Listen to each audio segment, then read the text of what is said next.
Hello, hello, hello, all of you beautiful, wonderful individual folks out there. My name is Frank, and I am the party leader of Super RPG Friends. I'm here on the main quest, hanging out with some cool cats. Not gonna lie, I got Majuular and Wodinga here with me this fine evening. Sadly, Joie had to make a last-minute cancellation. As you guys know, he had that accident during his colonoscopy that had him out for a little bit, and he was walking home, and he got kidnapped. It's crazy. They actually sent me a ransom letter and said that I have to send my copy of Mega Man Legends Tron Bonne, The Misadventures of Tron Bonne, to him. So, you know, I love the guy, so I'm gonna do it. But if you're out there, you better count your fucking days. But on a lighter note, what a real friend. Super excited to have both of you guys on. This is, we got an interesting one here. Majuular, I'm sure you guys know him. He's been on the show a lot. Vested RPG enthusiast. Doesn't have a lot of exposure to Breath of Fire, especially the third, which is widely considered either the best or the second best in the series. So I'm kind of pumped to see how he feels about it. Can you tell us a little bit about what you do know and the exposure you have had? Okay. What I do know about Breath of Fire is that, first of all, Breath of Fire on Super Nintendo, the Western cover art is the best thing ever, and no one is ever going to convince me otherwise. Second thing I do know is that 1 and 2 are generally considered to be sort of like stepping stones, and 3 and 4 both have huge fan bases. People tend to love both of them, but like some people are fans of 4, some people are fans of 3, and just looking at the games, I think Breath of Fire 4 might have the cleanest, best looking pixel art on the PlayStation 1. So one of the we'll hop right back to that. One of the big things about 4 was it had the biggest budget out of all the games, which led to every single sprite. If you look up the sprite sheets for Breath of Fire 4, it's amazing. It's insane. Yeah, they're how gorgeous. There's so many. They're beautiful. One of the reasons that Breath of Fire 5, a lot of people were mad about it, or they didn't like the transition to 3D. One of the reasons they had that did that is they didn't have the budget that time. Yeah, they didn't have the budget to even match the level of quality and detail that they put into the sprites in 3 and 4, so they kind of opted to do the 3D, and we saw how people reacted to that. So that's Dragon Quarter. You can see yes. that too, yeah. Dragon Quarter. Yeah, I've heard some people kind of coming around on that. Some people over the last couple of years I've heard are saying Dragon Quarter didn't get a fair shake. Now, I get asked like basically daily if I can make videos on the Breath of Fire games, so I'm not gonna go into them with any like preconceived notions about which one's good and which one's bad. But I am interested to see them all, except for I think there was like some kind of mobile or gacha. Yes, Breath of Fire 6. Talk about that one. Yeah, that's okay. That one's officially disowned from the family. Got it. Hey, Vicer. Hi, Majuular. Still love your Kingsfield video. We got coming out with a shameless, inappropriately timed plug. But if you love the Kingsfield video, the official sequel to that video is coming out tomorrow on my YouTube channel. So I was gonna say, have you noticed that we have an impeccable ability? The last 2 times you were on, you were dropping a video the next day. Yeah, that's weird. And I'd go and I click and I go, motherfucker. Hell yeah! The sequel, Eternal Ring time. Hell yeah! No, not Eternal Ring. Don't give people the wrong idea. I knew somebody was gonna mention Eternal Ring. It's Shadow Tower. It's Shadow Tower. Okay, we're not. There's no Eternal Ring, not yet. Anyway. All right, relax. I agree, Wuggy. As someone who never really engaged with Ultima much beyond just knowing about it, Majuular's videos have been such a cool little view into them and being like, oh wow, I finally get these a little bit more. Oh, thank you. That's exactly the purpose that I was hoping they'd serve to people who hadn't played. So it's vindicating to hear that. It's an extremely important series that to people. I think it's a little bit of an older series, so like kind of the generation before us, which we're the generation who really got to experience the blow up of RPGs. A lot of us missed it, and we just really heard about it in passing. So it's cool to find. I think we said it last time. I'm like, you go to space? What? I thought this was sword and board and sorcery, baby. Yeah. Well, I feel like it's like one of those things where when something becomes like so ingrained in pop culture, you kind of start taking it for granted to the point where actually a lot of it's like little kind of quirks and idiosyncrasies that don't really get examined all that much. So when you start playing them, it's like, oh man, it did this? They came up with that? Like, I had no idea. I kind of, you watch a video from Spoonie, you think you have the whole Ultima saga memorized, but no, it's just a part of it. Listen, you watch one Linkara video about Power Rangers, and you think you know the whole fucking series? You don't. Now quit asking for them for me. You love that. I always wait. I'm like, what fucking Channel Awesome jokes can I cook up for when Majuular comes on? It's like when you and Spencer, it'll be great. One day I'll get you and Spencer on. It'll just be an array of Channel Awesome and Oni Plays quotes. Oh no, Linkara impressions for 2 hours. Sounds like a torture for your audience. Oh right. Oh god. Now on the opposite end of the Breath of Fire spectrum, we have a series devotee, longtime friend, and a first-time guest on the show, Wodinga. Bud, how you doing today? Doing great. Glad to be here. Hell yeah, I'm happy to have you. Can you tell us a little bit about your experience with the series or the franchise? So I grew up watching my uncle play it, and then I would go and play it myself. So I played 1 through 4. A little bit of 5, but I don't count it because it was like for 20 minutes.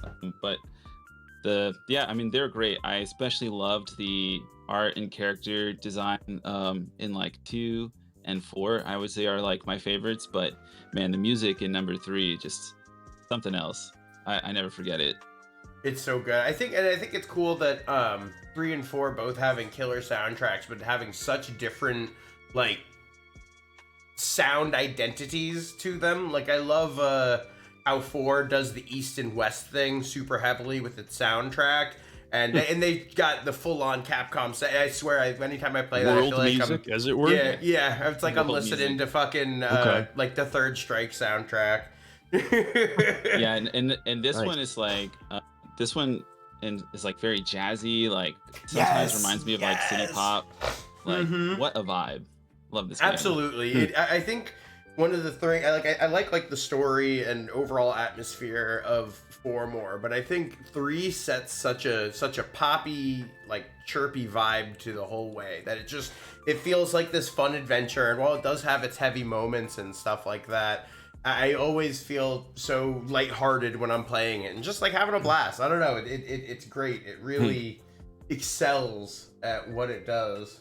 Yeah, it gives me the same feeling I felt watching Dragon Ball Z as a kid. Hell yeah, fucking rest in Nice. peace, Tori. That's high praise. Right. I'm happy that they waited to tell me till after the show about that, because they didn't want you to like cry on stream, and I'm like, I could have put it on TikTok. No, I'm just kidding. I was like, please, thank you for not sharing like traumatizing information for me on air. I would like to show everyone, I've previously mentioned to you all that I need to be referred to as my title at all times, aka Rodmaster. There has been an addition. I'm now the Rodmaster Plus, if it'll load. Why won't you? There we go. Rodmaster Plus, baby. We did it. We made Rodmaster Plus. Is this one of those things that sort of is going to just exist in my mind without context, and that's the way it should be? Just, anyone's like, Frank, that guy? You're like, yeah, Rodmaster Plus. What? Can I call you Rod for short? No, the Master Plus is actually, it's a respect. It's an honorific. It's an honorific. Understood. Rodmaster Plus son.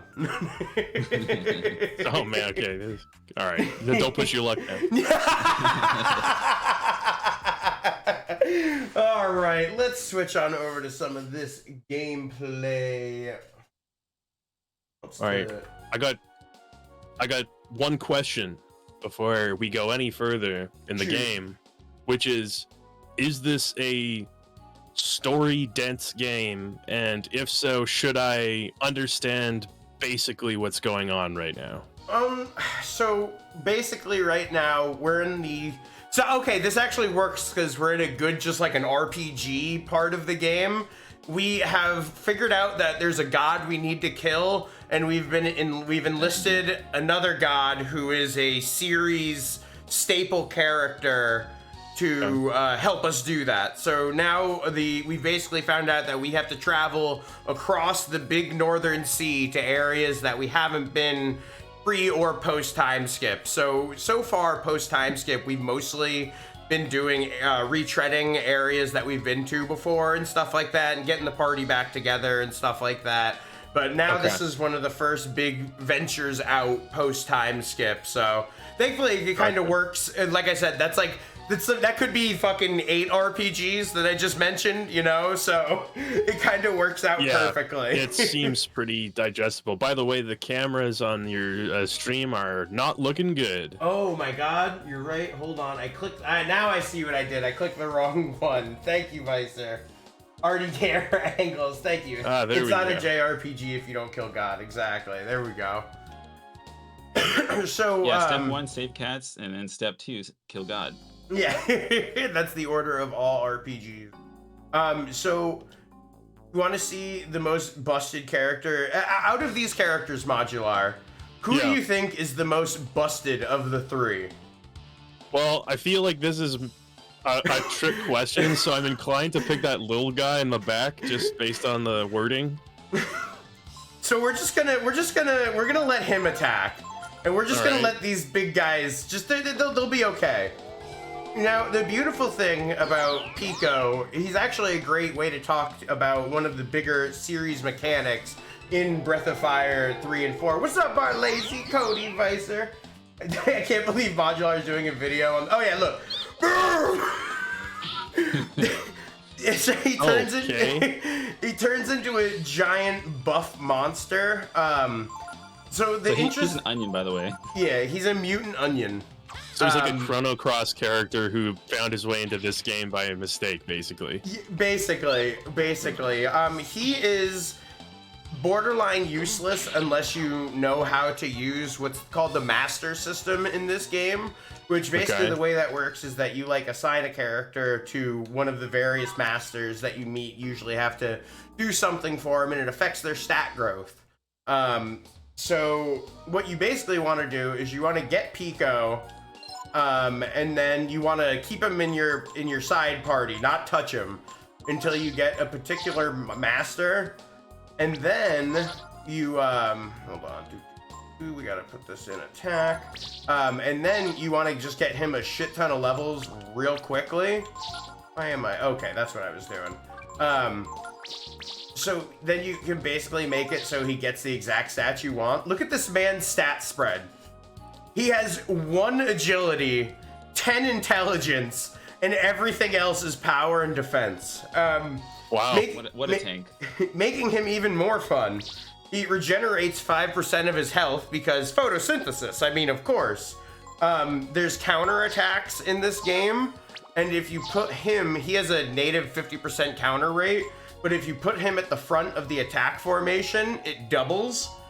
So he just stands at the front of your party, taking attacks and countering everything, while taking little to no damage, healing, and it's great. Like, the other characters can outpower him with, especially, I mean, like, Ryu turning into a dragon and shit like that is always going to be some intense power, but, like, it's so fun to just make this little character completely busted. Yeah, that's wicked. I don't know, Vicer. He doesn't sound like a joke character to me. He sounds like he might be carrying the party. His shoulders are probably sore from it's funny because carrying the whole game. Wodinga probably knows how funny that statement is, knowing how important where he's from is to the whole story, which is great. Like, oh, yeah. The thing is he's really just tests your game knowledge. Like, when I was a kid, I literally went, this guy sucks, and like never used him again, and then found out that he's really just like, oh, do you know how to use the game systems that are present, like, to their most ideal form, and it rewards you of it. Reminds me of the fucking giant squirrel in Xenogears. There will never be choo-choo slander on this channel. The giant squirrel. You're lucky Choo-Choo's too stupid to take that as the insult that it is.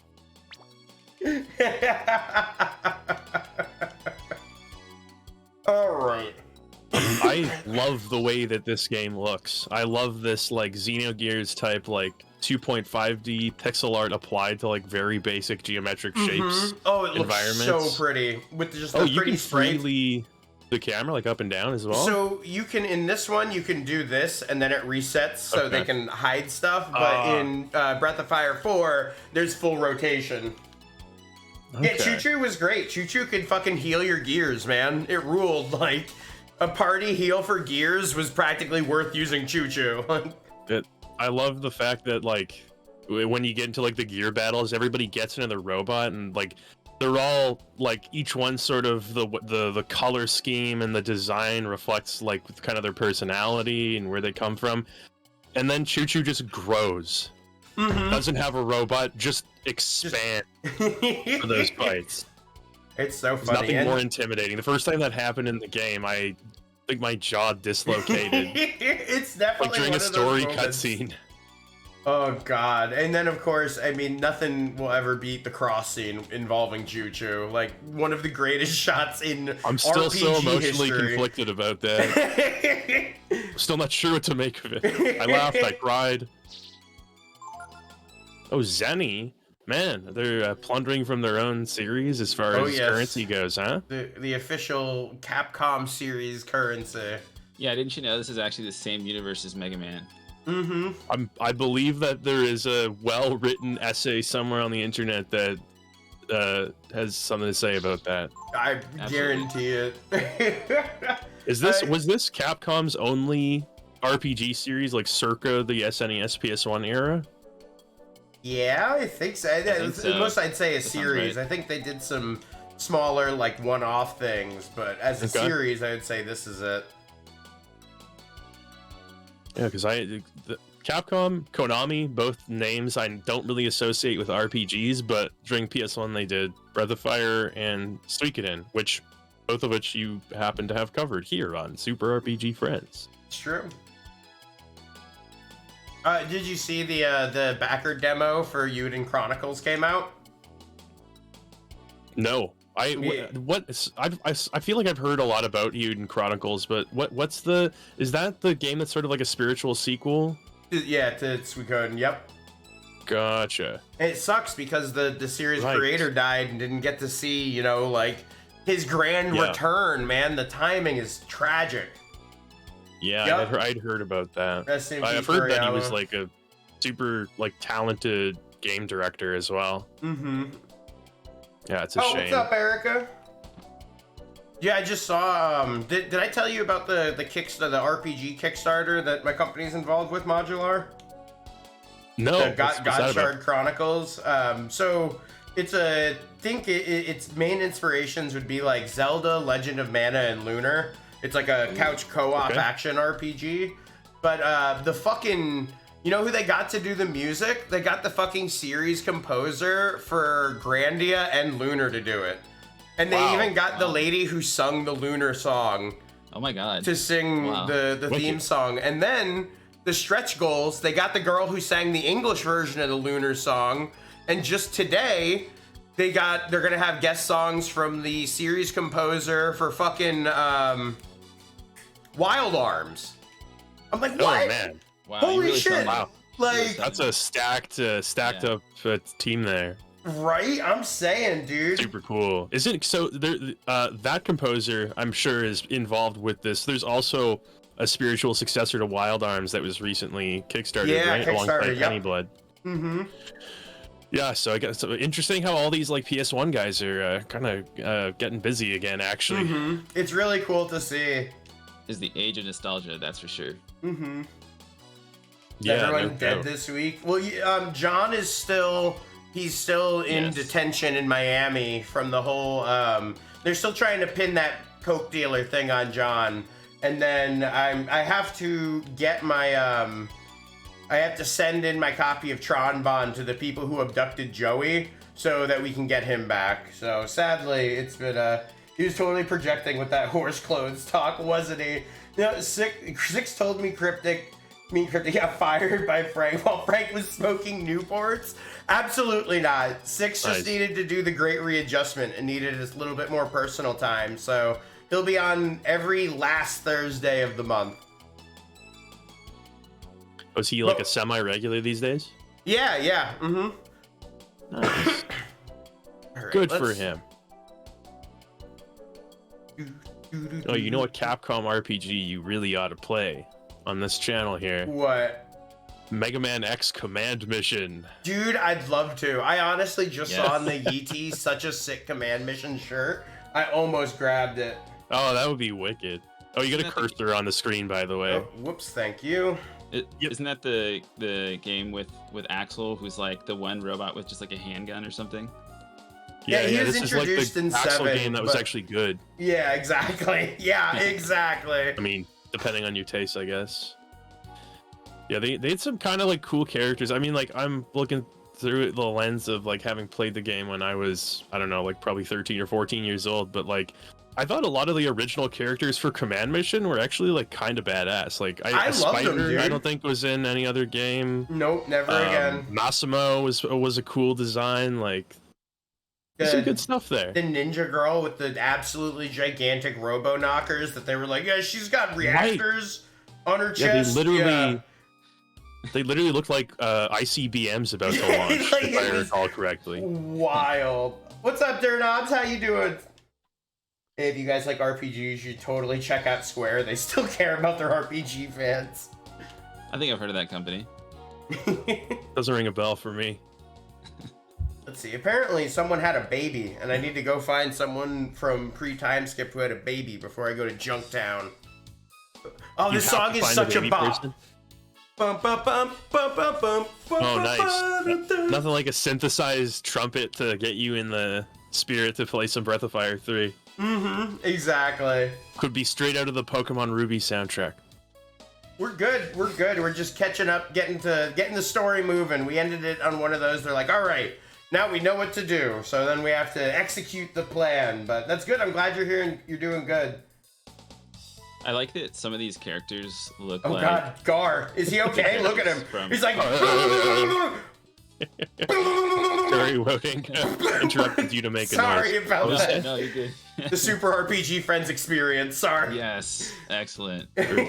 No, some of these sprites they look like from Breath of Fire 2, like that dog. Yeah, that's Bo all day. Yep. Yep. The art style definitely looks like much more reminiscent of the second game from what little I've seen than like any other 2 games in the series. Yeah, that's for sure. They took some inspiration from the second one, and then like the 4th one went in a slightly different art direction. Is this game fairly early in like the PS1's lifespan? I'm pretty sure. Let's see. What's the Breath of Fire 3 release date? I'm always blown away by the fact that the PlayStation 1 came out like in '94. Yes. Yeah, this was 1997 actually. Okay. So it's like midway through the life cycle. When was? Yeah, same year as FF7. Oh yeah. 4 came out in 2000. Okay. Wow, 2000. Right before the PS2. Oh, yeah, interesting.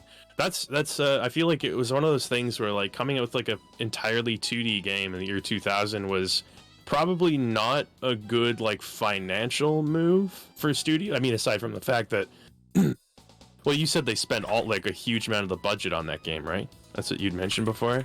Yeah. Like, I feel like it was a bold move like one that only pays off like 15 years later when people look back and they're like, actually, all the 2D stuff looks awesome, all the 3D stuff is aged like milk. Although the PS1 aesthetic kind of has its fans these days, but like it's aged with like more dignity than a lot of 3D RPGs that released in the same time anyway. I agree. PS2 is one of the best consoles of all time, Vicer. I agree. PS2 is fucking killer, man. It hits that where like I know Switch will be looked back on really fondly just because it was such a huge platform essentially for games. It could play so much. Yeah. It doesn't matter what they look like in 20 years. It's the fact that there was a lot of them and that like they were good. Exceedingly I was a good levels of GameCube quality. kid, and even I have to kneel to the PS2. Mm-hmm. All right, let's see. All right, Wodinga, I want you to be the beautiful pirate new mom. All right, there's All your right. scene read. All right, this way, this way. Oh, please let me do a baby voice. Oh no! Don't let him do a baby voice. I beg you. I guess I must have already talked to this about Shadis then. Whoops. Okay. We are past the baby part. Thank God. Whew. Assassin's Creed was the first retro game I played. It was awesome. Icer's on several like layers of irony. I can't really pick up on it. That's our boy. If there's one person that'll keep guests on their feet, it's Vicer, and that's why I love him. Alright. So to Junktown we go. The town of Junk. There's always that moment of like where I have to remember what I did a week ago and what we didn't do. Yeah, taking week breaks kind of with RPGs is, I mean, Especially these older ones is a lot harder. yeah. One thing I did appreciate about FF16 was that, you know, I had to take breaks because I just was like, getting kind of exhausted playing the game. And when you come back, like the glossary that the game has set up for you is so like friendly to taking long breaks. It'll just tell you exactly what happened, and then there's like hyperlinks for people's names. Yes, and locations I that you can love get that. all of the details. You could So pop it helpful. up during cutscenes too. If you were like, wait, Yeah. who's that? You hold the button. I love that RPGs are kind of remembering that, like, some of us are getting a little older. We might not have Yeah, all we're the time. stupid. Yeah, exactly. We're dumb, We need old, and help. stupid. We're turning into RPG boomers. Yes, need help which is, by remembering the way, things. what you should probably call this show at a certain Super point. RPG boomers. It's your choice. One day we're just going to evolve to Super RPG boomers. It's going to be the greatest rebranding. I'm looking forward to Vicer, it. I just want Chrono Cross to be over. I'm sick of Chrono Cross. We were talking about how high that game's high points are versus how low the low points are, and it's Well, such you guys a are still in Chrono Cross, eh? yeah. We're almost there. We're finally to we did the what we were talking about too. How much the Dead Sea thing feels like the end of a game, and it's where you get all the Chrono Trigger payoff, and like we're at that Yeah. weird point where it's like, oh, the game's still going. Oh, okay, I guess we gotta Yeah. kill the dragons. All right. When I was a kid, that part I loved that part when I was like younger, just because like it was like, whoa, just when you think you hit bedrock, there's more, and then there's even more. Nowadays it's like, yeah, I can't really be bothered with a lot of it, but like the Chronopolis and stuff, I mean, that stuff is still cool, even though a lot of it feels kind of shoehorned in, I guess. But yeah, Dead Sea is definitely narratively sort of like feels like a climax. Yeah, I'm sick of the battle system too, Vicer. I feel it's super old RPG friends. Oh my god, Tempest. Lol, my kid said, what game is this? The party has Kirby, Bowser, and Link with blue hair. That's amazing. Yeah, that's accurate. That's accurate. That's as accurate as it gets, honestly. It's a motley crew. I love Pico's face when you like face the camera when he's looking it straight on. He looks like He's such like- an idiot. Yeah, totally. Front-facing camera opens up. I like his picture. If you notice, he's got like a slight like angry like vein in his forehead. I love his walk animation is just so good. Like, look at that. Look at this little that's guy awesome. just fucking bouncing. Yeah, that rules. That face. It's like Just- this guy's never been bothered by anything. It's like he's in his lane, he's thriving. Not a single thought in that little head. No existential crisis for Pico. God bless. No, exactly. Not even a little bit. All right, so I hate Southwest Pico. corner. Yeah, me Love too. Pico. Pico's the best.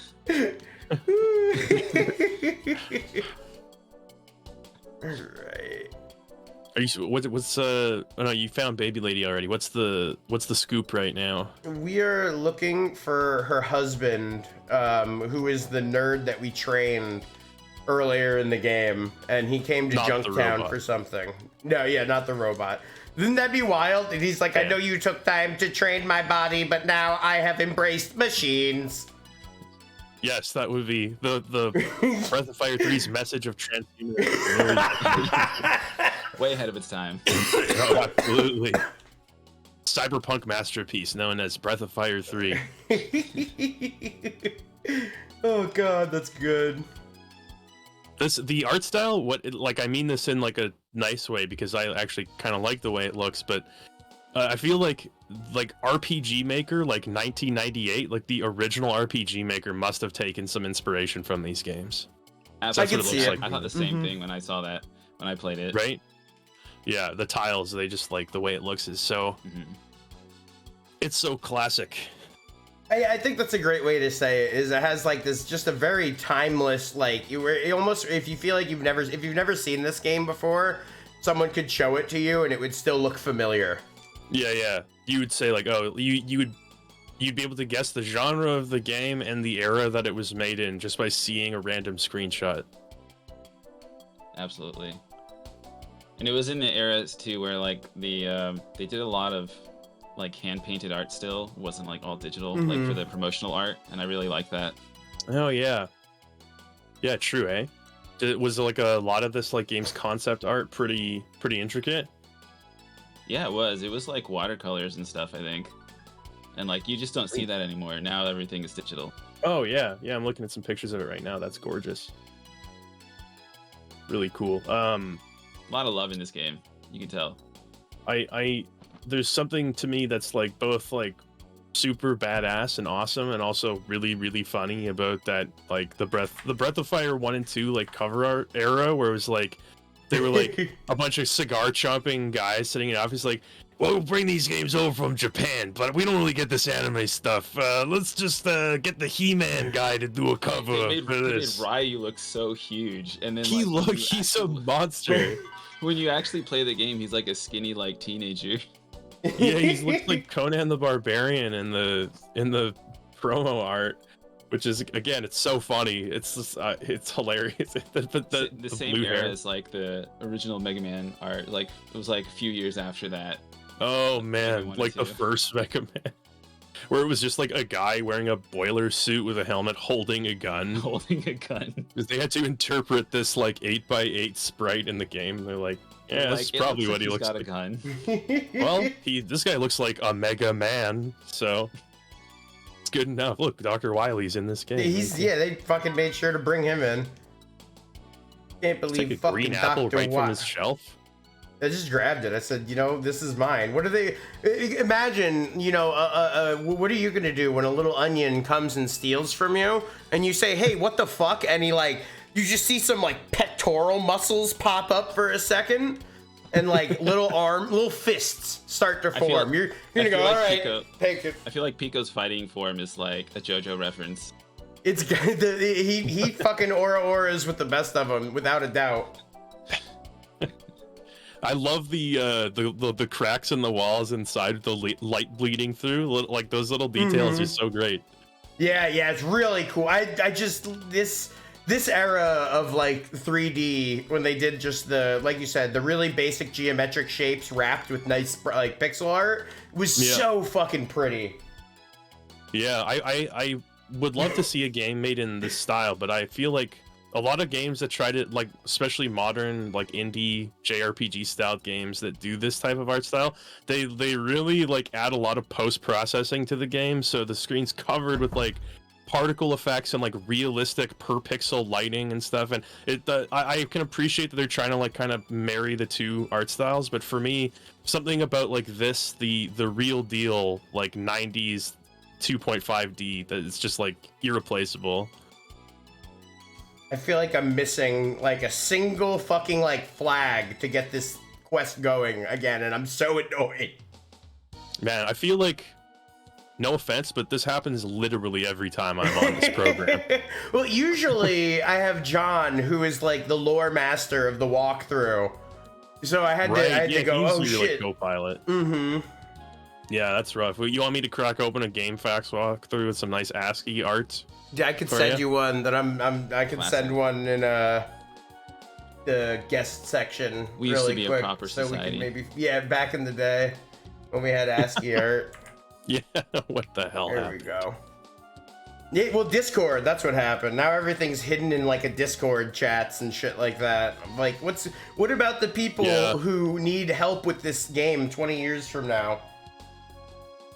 Oh my god, you only have one boss left, and oh dude, Vicer has been doing a fucking co-op honor mode in Baldur's Gate 3, and he only has one boss left to beat it. Wait, honor mode is like the permadeath, isn't it? Yes, that's the extra hard permadeath mode. That's hardcore. Oh man, I'm so nervous for you, but at the same time, that's very impressive to have made it that far at all. They fucking beat Raphael, which is insane. So I am impressed. Oh man, where are we at in the walkthrough, by the way? I think the Roman numeral 7 to cross the sea. Gotcha. Yeah, Raphael, I died at least one time fighting him. And I'm sure it was more than that, but my mind just kicked it out to preserve my ego. Yeah, absolutely. Did we just finish Junktown? Or are we still there? I'm running back to Rapala to see if I maybe missed talking to someone at the beginning of the town that flipped a flag for talking to Shadis. Because I went everywhere in Junktown and could not find... It says that he's in the southwest corner of it, and he is... most certainly not there. So I think I just got to talk to some people around here. Gotcha. I love that he sings his boss fight music, Vicer. I think that's the greatest thing ever. It's the most Raphael thing ever. Like, I was playing a game co-op with like my girlfriend and a buddy, and like when it got to that part, I was like, everybody quiet. And we just heard the music in the background. I was like, what the hell is going on? Why this has become like a Disney villain's introduction? It's great because Raphael is kind of a Disney villain, you know, like totally. He's just mustache like twirling, Gontaro dim. He curses that one demon, right, to just like always be singing that song over and over, and it like drives everybody in the labyrinth crazy. I don't know if I got that the first time around. Yeah, it's one of those games where it's like, but I was like, by the time it was done, I'm like, this game's been long enough. But then I'm constantly think, my God, how many things did I miss? How many different choices could I have made? And I want to replay it, but I like simply can't justify the time investment. It's like 80 hours at least, I think, for that first playthrough. I think I figured out where I was missing. We need to go see. I need to go to this fucking sealed door that I walked past like 4 times. I figured it out. Sealed door. I don't see that anywhere on the walkthrough. When York and I realized Raphael were singing, we realized we were gonna die there. I mean, yeah, that's another. Just like Pico growing pectoral muscles in a fist, the villain starting to sing his song at you, like when you start fighting him. Yeah, that's another. It's like if someone does like the Muay Thai knee slap. If someone did that when they were about to fight me, I'd just stop. I'd be like, you win, bro. Whatever you want. I'm not fucking with you. Like, Muay Thai is the villain of martial artist. You're gonna kill me. Would you like to be the big, like, 1,000-year-old guardian, Majuular? Yeah, sure. Majuugar? Oh my god! Nice. Sorry, I need to come up with at least... I'm trying to show a little bit of restraint by not using my soundboard with an explosion noise right now. But... Good. You should disable that. I might accidentally do it. Okay. Gar, I think this is the place Dice meant. Dice? Andrew Dice Clay? I don't know. Andrew Dice Clay. She comes out with like a fucking leather jacket. She's like, hey. Welcome to the cave of your hopes and dreams. I wish Dice was in this game. That would make it. Frank, why did Majuular do a retrospective on the Madden game? Seems weird. That should be like a April Fool's one day. There you are. I kind of like that idea. There's something I think about that would be so ideas fun. That really hits me so much. It's why you're on the show, baby. There you are, my little dragon. I'm gonna get a little sexy. Sorry, guys. Oh man, sexy Frank. Not what I expected. Don't be frightened. You might like this. This is what I really look like. Were you expecting me to show up naked again? Yes. Frank. As a well, in case you didn't know, Majuular, in that form, the one I was imprisoned in, I'm not able to fully utilize my powers when I'm naked, see? Oh, that's too bad. Hell that's yeah. Too bad is I the like right that answer. way. Well, it can't be helped. To do what needs to be done, I need my powers, right? Oh shit, Gar's just like... So, now that you're all here, except for that stupid onion... Is this where we'll meet God? Wow, this is heavy. She's gonna turn naked again and go, yep. No, silly. I'm going to tell you how to get there from here. Yo, we got Nagas, we do. Before I was imprisoned, I would have been able to take you there myself, but I don't have enough strength left to do it now. It's true, Vicer. Alright, my little Bingu. I'm going to open your eye. Is there a story behind that rename? It's not enough. Not enough to justify it. That's the sad part. Nothing will beat our horrible Chrono Cross. Oh, we named Viper Diaper, by the way, Majuular, and we thought it was a really good idea. You named Viper Diaper. I sure did. That's very funny. You should be very proud of yourself for coming up with that thing. Some really high-class comedy. It might hurt a little, but you'll just have to grin and bear it. Frank and Chet talked about diapers for 2 entire hours. We talked about books too. Are the magic spells in this game actually like FMV video playback overlaid on the screen, or am I crazy? Okay, some of them are. Some 3D. of them are. It's really cool. Yeah, that's really neat effect. That Bingu is called Prana. They do a lot of like environment and effect, like 3D model stretching and stuff to do some of the spell effects that and they affect like the ground that you're fighting on, which is really cool because you just get into a fight where you're at. You don't go into a separate battle screen. Interesting. The Eye of God. If you follow that light, you'll find the god who used the Guardians to destroy your people. Guardians like that guy right there. North. Far, far away to the north, across the sea. How you get there is up to you. I can't do it for you. This is all I can do now. It's up to you now, Bingu. Good luck. Thanks, Breath of Fire 2's Dace. Gar, I want you to look out for him. Make sure nothing happens to him, understand? I swear by the lives of all the brood. I stole. He will not come to harm while I draw breath. So isn't Gar cool? Isn't Gar like super sick? He's the worst character in the game, sadly. They made honestly, the coolest guy the statistically worst character in the game. Oh, a weird onion has to be the greatest of all time, and the giant devil guy just sucks. I must be getting old or something like this. Knocks the wind out of me. You must be feeling your age as well, sister. Bum bum bum.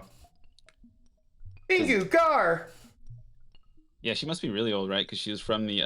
she was at least in number 2, right? Was she in number 1 as well? Or I think she was in...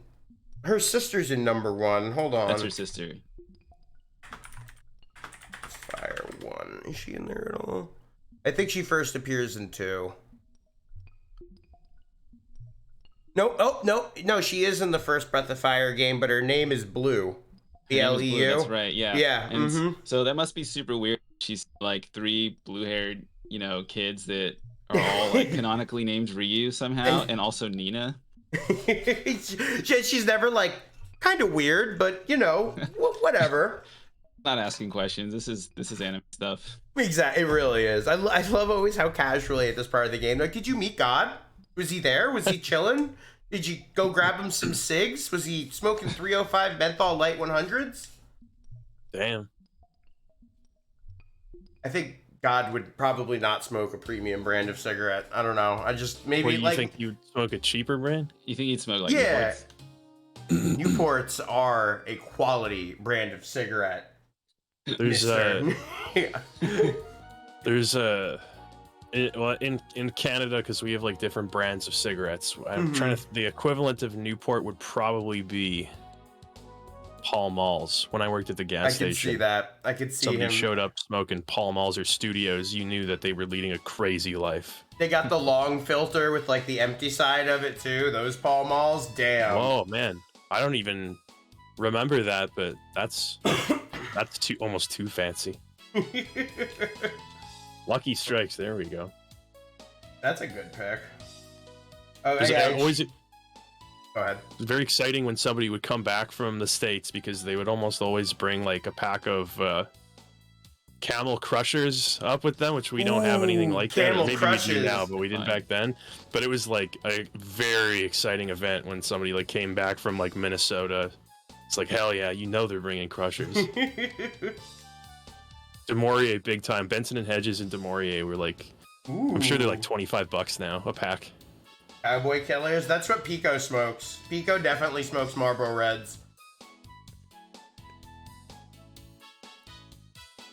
Gar chews tobacco.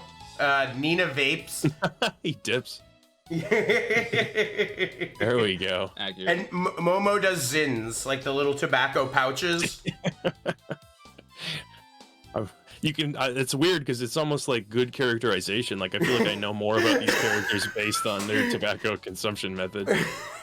Good. Perfect. Oh my god. Red Marlboro was a tough boss in Final Fantasy. He died. Red Marlboro 100. I'll be Here we right go. back. Yep, no problem. In real life. Okay. It's Bingu, isn't it? How are you? We haven't seen you for a long time. That baby needs his mother. Look at him. He's like shaking. He's vibrating. Bait. He went to Junktown to get back our ship. I'm sure he'll be coming back soon. Yeah, I'm sure. So if you don't mind waiting. Nope, sorry. We ain't waiting for shit. I love waiting. Love it. Oh my god, the baby has crawled. Push the monkey off. Yeah, he's smiling too much. Get him out of here. He's intimidating me. I don't have much to do in guild business anymore. Is Shadis cheeked up? Hold on. You'll have to wait till he comes back. She's got the childbearing hips. She did have a child. Bro's like, I can help with the baby, but who's gonna flex? Exactly. This is a harbor. There needs to be at least one large man flexing the whole time. Better do. I love this song. It's so good. I almost got tired of listening to it when we were trading fucking Babe for an entire goddamn episode of the show. Oh yeah. Hearing the same 30-second loop for hours and hours. Same kick it, please. What's Capcom's obsession with creepy monkeys? That's a good question.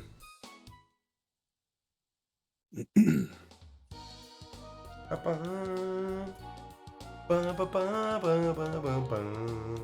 I kicked coffee last week, and it's like affecting me deeply to this day. Oh, that's rough. My girlfriend do just stopped vaping recently, and she's this going piece through of it. shit? Oh man, how long has she vaped for, or Many years. tobacco or nicotine, whatever? She smoked cigarettes for many, many years, and then switched to vaping for many, many years. Yeah, well, good for her for quitting. That's like tough to do. Yeah, I hear that's one of the worst to kick. I only really like vape if I like drink or something like, or I'm on the show. So it doesn't seem to bug me too much. But if I ever run into, I remember I used to smoke Newport 100s. I smoked those for like a decade. And I just remember one day coughing something up that I was not comfortable coughing up. And I was like, I think I'm good. Sometimes it's kind of what made me kick coffee among some other bad habits was just like, a couple weeks ago, I was having like palpitations like all day. So I like went to the doctor the next day and they're like, yeah, I mean, it's like not normal, but like they did an EKG and everything was fine. Like that they saw, it's like a wait and see, and it sort of fixed itself after like 2 days. So I'm like, maybe it's time to stop with all of the eating hamburgers and drinking coffee all day type situation. Oh, we're getting old. It sucks. Super RPG boomers. It's happening. Yeah. Oh, what? Yeah. I'm just gonna be drinking tea. Yeah, it's actually what I am doing these days. Man, tepid dishwater just can't compare to this sweet, sweet bean. But oh man, Joey would be like, "Oh, I'll teach you my ways," but you know, sadly, he's tied up. And yeah, Joey's big tea drinker, literally tied up. Yeah, literally. Yeah, my name is Bade. We're Paula Guildmaster. I've come to get our boat back. What? Yes, of course. Good to see you again. Oh, the dock is to the west. Go on in. Yeah, I'm just gonna follow him. Just let me go. Yeah, okay, good. Thank you. I don't know what I do without my vape ports are green. It's a terribly expensive habit. I feel you. Joey Cena, can you see him? I hated him. I said it and I was like, Frank. Frank. Burn it. See, this game has the synchronized trumpets. We could do it. I want to hear John Cena's entrance theme in the Breath of Fire 3 sound font. Yes. That's what the people need. I know this is sort of an ironic meta question, but what is WTF is this? That is a video redeem that it pops Joe Pesci up from a movie and he goes, "What the fuck is this shit?" Okay, it's like a Scorsese movie drop. Okay, got it. Oh, this man's just doing God's work. Okay. You sure about that? There you go. Thank you, Judge. Sure about that? And then of course sure we about have the classic. Are you sure about that? Our most famous redeem, because none of us can stop quoting that man's fucking show. Do you have that on your soundboard on Discord by chance? No, I should though, because then we could do it to Joey even more. Man, who has it? I definitely abuse the. Are you sure about that? Somebody's Discord soundboard has it. Oh man, I spam it all the time and annoy my friends. I'm gonna have to get it because that'll be beautiful. I need to like map all of the the stream redeem sounds to it and then put it on my stream deck so people like on the show can hear the sound too. Oh yeah. Yeah, Yeah, you mean your repairs aren't finished yet? What the hell? Wait, Wodinga, mechanic, is you. Well, you see, sir, we didn't know you'd be coming so soon, you see? We haven't found the parts we'd be needing yet, you see? Yo, I don't see. Well, if I put my glasses on, I see. But what should I do now? Oh no, I told everyone I'd be back soon. Sorry, sir. We didn't know it'd be taking so long to find the parts, you see?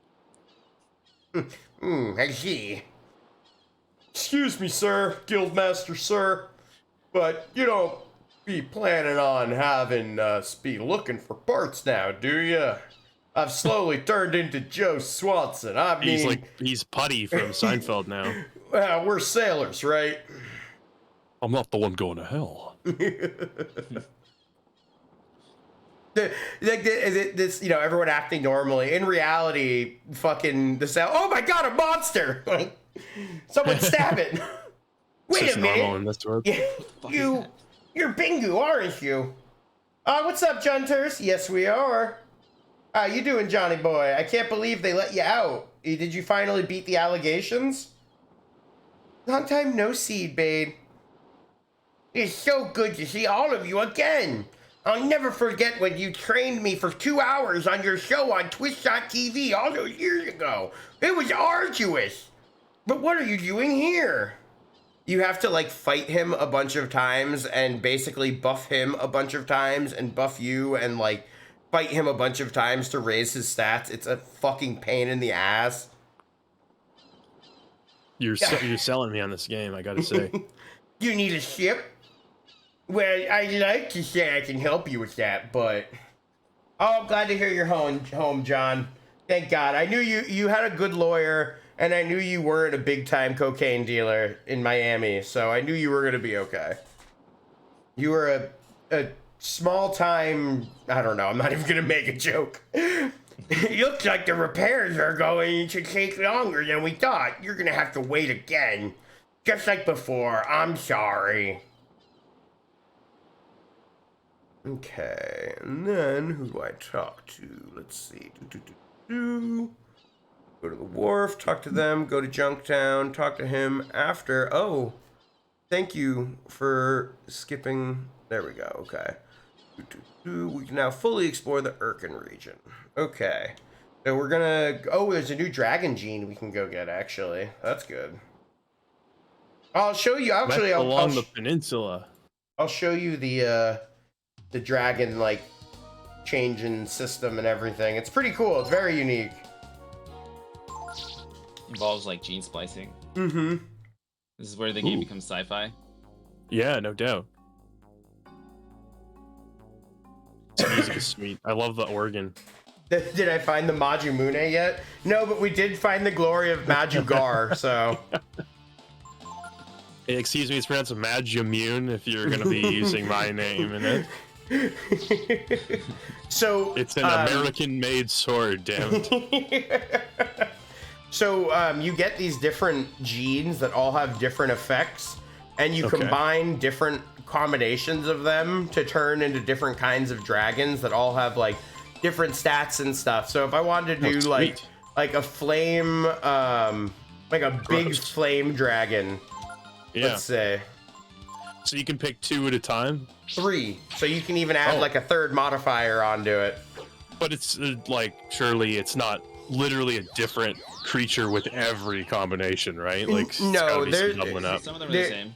Yes, but a lot of them will have like it'll be like a different element, like a different color. But there's a few different like whole dragon form. Like, look at this motherfucker. Like, look at that. Sweet. Like, look how cool that motherfucker is. Like, that art is great. He's such a good guy. Like, look, he's just a little buddy. Let's see, what do we got here? Let's do Meteor Strike. This should be cool. So, and dragon forms, they take an initial MP to turn into, and then they require like an upkeep. But they also have their own entirely separate HP. So if an enemy kills them, Ryu will still have whatever health he had beforehand. Yeah, and it looks like. Oh my god! Holy shit! That's the moon! That's sweet. Surrender of like a meteor. That's awesome. It looked like those guys weren't doing too much damage to your dragon or turtle beetle man form. Yeah, that one has like pretty high defense, right? But like some of them are like more attack focused. Squishier. Yeah. Mm-hmm. There's one that's really cool that it's like a half dragon form. Oh, let me this see like here. So does the terrain affect the battle in any way? No. No, okay. So like would you if you were slightly further to like the northeast, would your character's like sprite just move through trees? They would move to like a little bit of a different spot. See, look, so like now I'm like a half dragon, half man form. Oh, cool. Super fucking Lizardman. sick. Yeah, it's so cool. Jonathan Lizardman, my boss. Hello, I am Jonathan Lizardman. Let's see. Let's do chlorine. Now we're talking. Finally. Chlorine gas. If only They're 6 was here. The lizards gay. They're turning the lizards gay with the chlorine. We're using chemical warfare. Oh my god. Oh, skeletal. Man, this is like some dark Lovecraftian imagery in that attack. So fucking cool. Let's see. And then there is also some other cool ones. There's one that it's called Fusion, and it gives you a unique form based on every combination of party members that you could have. Oh, neat. It's so cool. Like there's some spots where it is just like a recolor, but some spots they go so hard. It's so cool. I can see this like that type of thing. That's like would speak to if I found this game when I was like a teenager. That would have been right up my alley. How's the difficulty overall in the game? It's pretty easy, or is it tougher? not too bad if you at least know how to do like smart masters. There's some hard fights and some hard parts, but it's not too bad. Oh, Okay. see, so yeah, so this one, because Nina is like a she's the race of people who have wings, and this big dinosaur man, I turned into a big armored bird who casts like spells instead. So okay, so it's a little tankier, so it kind of combines both like aspects of your party members into one cool unique form. Yeah, Nina really got nerfed in this one though, because like This is the worst Nina. Sadly, this is series maybe series best Nina from a character perspective, but she is the worst in combat in the whole series. Yeah, is Nina in every game? Fly. Yes, Nina's like Ryu, where she's in every game. I bet he has a bit of a Jonathan Lizardman has a bit of a scaly personality. You say? Oh, that's very good. Oh, how Joel. Oh. All right, let's go to camp and fix our party to where we actually want it to be. Can you camp anywhere? Most anywhere on the world map. Nice. Yeah. Kind of like has the a- Baldur's Gate camp. Yeah, That's cozy. you can rest. There's a little mechanic where like if a character falls in battle when you revive them, they have their max health is like 10% lower. But if you rest at camp, it doesn't heal that. You have to rest at like an actual inn to heal that. Okay.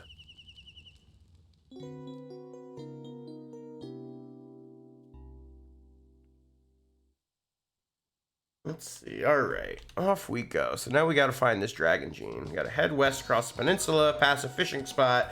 Pass a fishing spot? Oh, I don't think you realize who you're talking to, Game Facts Guide.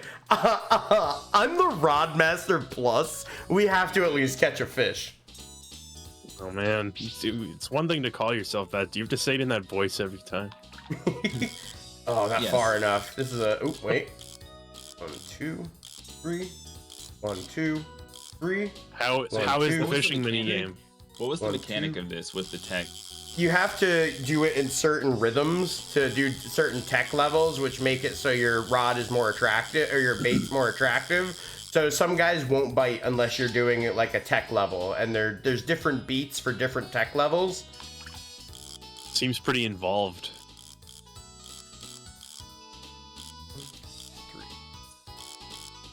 It took me forever to figure out this small part of the mechanic, and that's what you need to get really good fish. Oh, it's a fucking...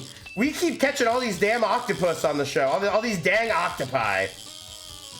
Come on, motherfucker. Oh, this one's not nearly as hardy as the last one.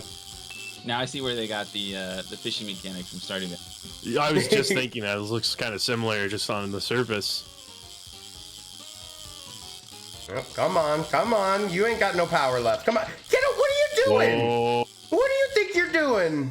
That's right. Come here. The devilfish. devilfish. Oh my god.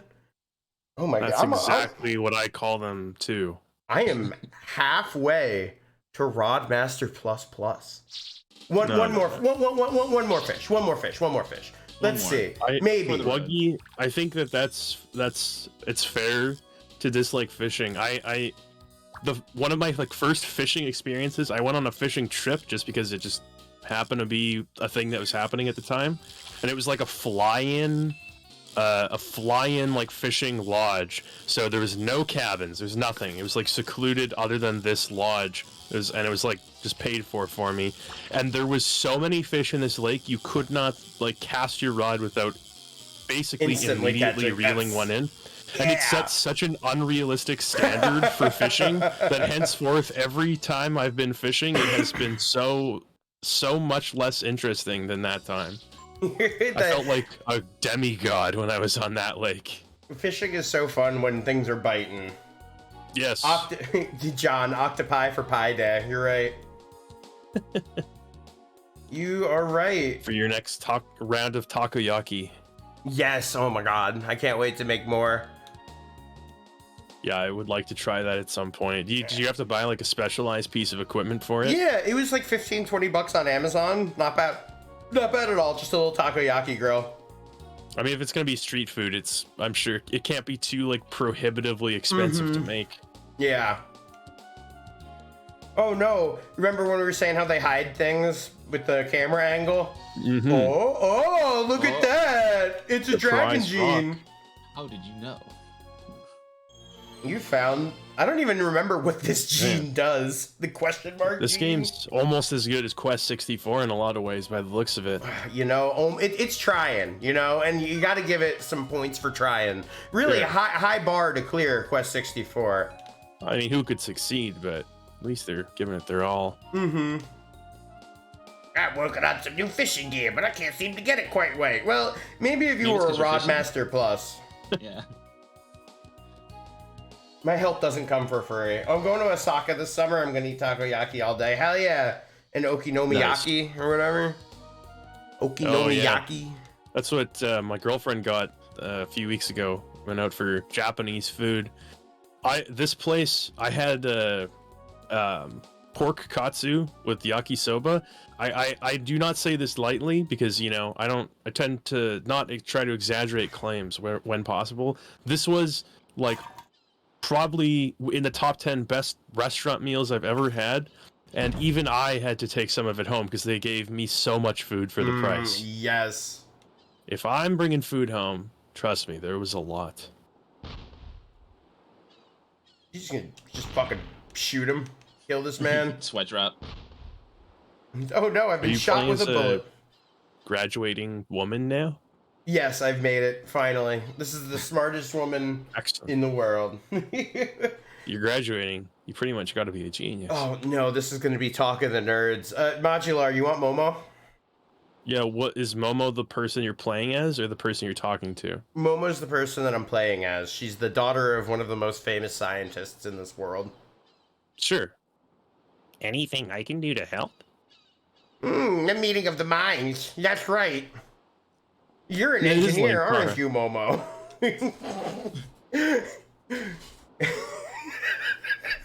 It totally looks like it.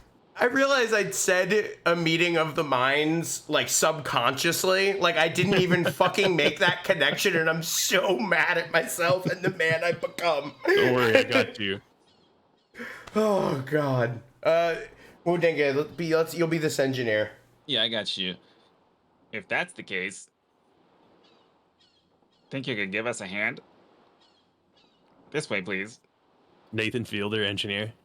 Hell yeah. I graduated from engineer school with really good grades. Damn, Chet, you did. How you doing, 405? Good to see you, Chet. I don't even remember what my Momo voice was. Okay, and this is what needs fixing? We're just all devolving into Lingara. It's fine.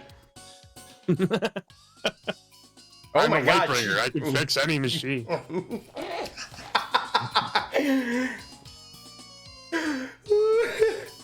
Oh my Leave the God. poor guy alone already. Oh my God.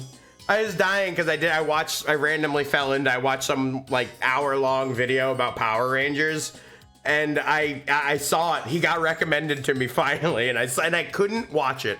I tried. I was like, let's actually watch one of Linkara's videos for a purpose other than hearing Linkara talk about something. And then I was just like, I can't separate the art from the artist on this one. I'm just laughing the whole time.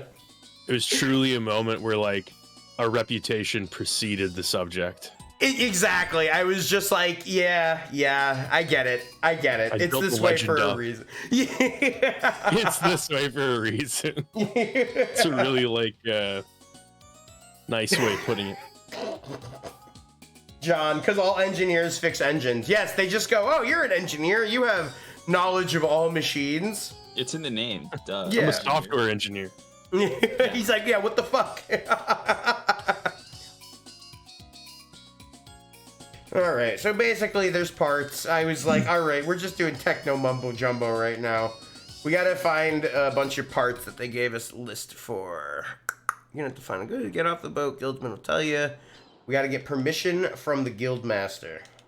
Oh, not this. This is something that my old boss would be he would be happy to see that there's a technical explanation for how everything works. He was the kind of guy who'd show up to work and be like, why is it in Star Wars whenever ships meet each other in space, they're always upright? It's space. They shouldn't just always be one way. That's a good point.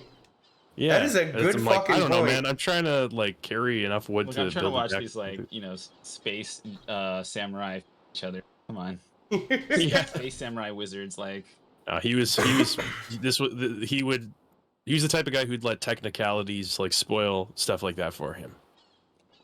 Which, you know, to a certain extent, I can get. Like, if there's so many inconsistencies that it's distracting, I can get it. But it's sort of like one of those things where it's like, pause the movie. We have to figure out whether or not what he just said makes perfect technical sense.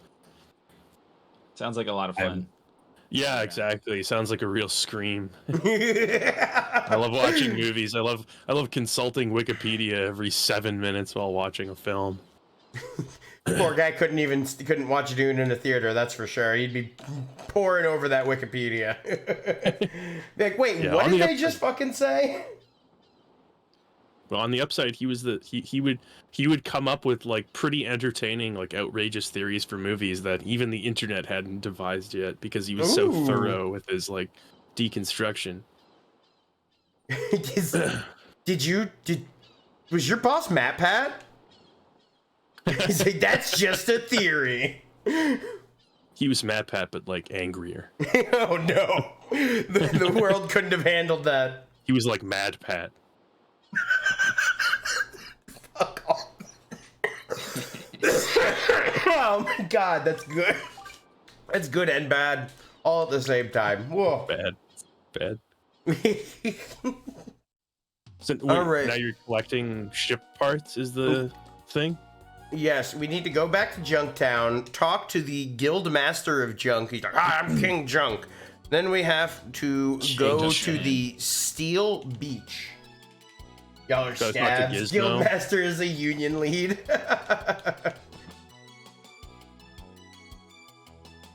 Let's see. Is this one of you motherfuckers is a Guild Master? I know it. Kism Energy. We have a very bad association with Kism because when we went to Momo's dad's tower, it was filled with porn and talking about Kism, so naturally we started talking about charging our J.O. Kism and all of the power that it brings to the world around us. I wouldn't expect anything less from the program. Perfect. Yeah, so just any other time they've mentioned Kism, it's been downhill immediately every time. What is that? Kism is magical energy left behind from like the big wars that happened in the past, and they found out that it's real good for powering machines and the like. Okay, but there's like a dark secret attached to it, or is it literally just? Well, we did find the dragon genes in that big piece of Kism, so. Oh man, there's more to this Kism than meets the eye. More to the Kism than meets the eye. That's just that phrase is sending me like Steel Beach. It's like Final Fantasy VII, where everybody's using energy without knowing that it's like destroying the world. Mm-hmm. Yeah, isn't Kism like those crystals? Yeah. Yeah, it's basically just Mako. Okay. Yeah. Yeah, it's super similar. It's called that because that's where there's the machines. Okay. Wait, no, I already talked to the guild guy. Listen to him. Keep going. He should just turn into like I said, he turns into a dragon. Pico grows pecs. What is he gonna do? Stop us? Right. One look at his face will strike fear into even the most stalwart guardian. One look at his stupid, dopey-looking face.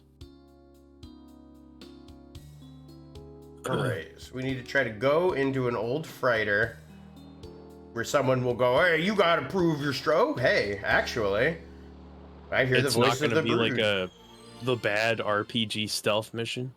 No, I hope not. where it's like the line of sight is just anything that's like directly in front of the enemy. Poorly programmed PS1 stealth sections in games that don't need it. At least one. The funny thing is, Metal Gear Solid 1 kind of has like really basic stealth in that way too, but somehow it like gets away with just being more fun. Mm-hmm. Probably because there's boxes you can sit behind. That's gotta be it, yeah. There's boxes you can get inside. And the tap. I think the tap was really such a big mechanic. Changer. Yeah, for stealth. Sorry, what? The what? Like knocking on doors. Oh, yeah, for Get their sure. attention. And like the between that and like the Soliton radar, being able to kind of see roughly the enemy's line of sight, that kind of saves it. That's And true. it's crazy. I watched a video of somebody like compiling every detail, every like minute little detail that was included in Metal Gear Solid 2. It is unreal how many like interactions are in that game that no reasonable human being would ever see. You have to actually play like really kind of stupidly to see a lot of this stuff, but it's so cool that it's in there. I think it's cool. That's one of the things that I love about his work in general, is just how dense it is. Like, Yeah, it's got so Yeah, for much sure. stuff going on that you can, like you said, it's the kind of stuff where there's stuff to be still found out, I'm sure, you know? Like, yeah, exactly. It kind of, the way the AI works, especially in that second game, reminds me a little bit of like the Fear games, where it's like the AI isn't good, but there are enough. I mean, it's fine for its purposes, but it's not like anything special. But the way that it kind of interacts with the world tricks you into thinking that it's like genius level. Like, yeah. it's if you've ever played the Fear games, Yes. the genius part of it is that like no matter where you are in the room, the soldiers will say, "Get him! He's behind the vending machine." It's like they recorded lines for every single contingency like everywhere you could be. They'll know where you are, which makes you feel like these guys are geniuses, but they're actually just basically normal FPS enemies. They just have a lot of voice recordings. Yeah, one of my favorite details of playing Metal Gear Solid is that you can like aim at their crotch and they like react accordingly. Yeah. Totally, yeah. They'll like, cover it. Yeah, exactly. Stuff like that is like, it makes you feel like, like there is like some level of like intelligence in the world, even when it's just a simple kind of Boolean check. I gotta play the rope pulling minigame. It sounds suspect. Oh man. Is it gonna be a This button could masher? go one of two ways, literally. Ah, yes, the rope shooting minigame. No! Gar, no! Pressing one button very fast is one of my few video game skills that I'm confident in. Are you one of those people who can like basically vibrate your finger? Yeah. I Yeah. can like clench my arm in such a way that it just like it's beyond human. It's sick. Oh, my One of God. my buddies could do that, like where it was like vibrating practically, and it was the most intense thing. It's the only way I could beat Star Fox Adventures was by like learning to do that. That's true gameplay right there. You can beat the test of strength. When he drops the flag, I stop. Numbers, how much rope is left? Majuular would be an awesome 2D fighting game player. Oh man, I wish. I keep every year, once a year, I'll get the impulse to like maybe I should try fighting games, and I'll play one for like an hour, and I'm like, I'm so bad at this that I'm too discouraged to keep going. But I should stick to it and actually like learn to play one of those games. I would happily play some 2D fighters with you and help teach you. There's something with fighters that you have to get the right headspace for how to process what the game presents to you. And then like eventually it clicks, and then like you get this nice baseline that you can apply to almost any fighting game. Like that's kind of what I understand. I've watched a lot of people play them, and like I have a lot of respect for. I feel like it might be like, I mean, aside from maybe like extremely high level RTS games, it might be the most difficult type of game to like get good at. So yes, I got a lot of respect for it, but yeah, I just haven't been able to alter my brain enough to make it work.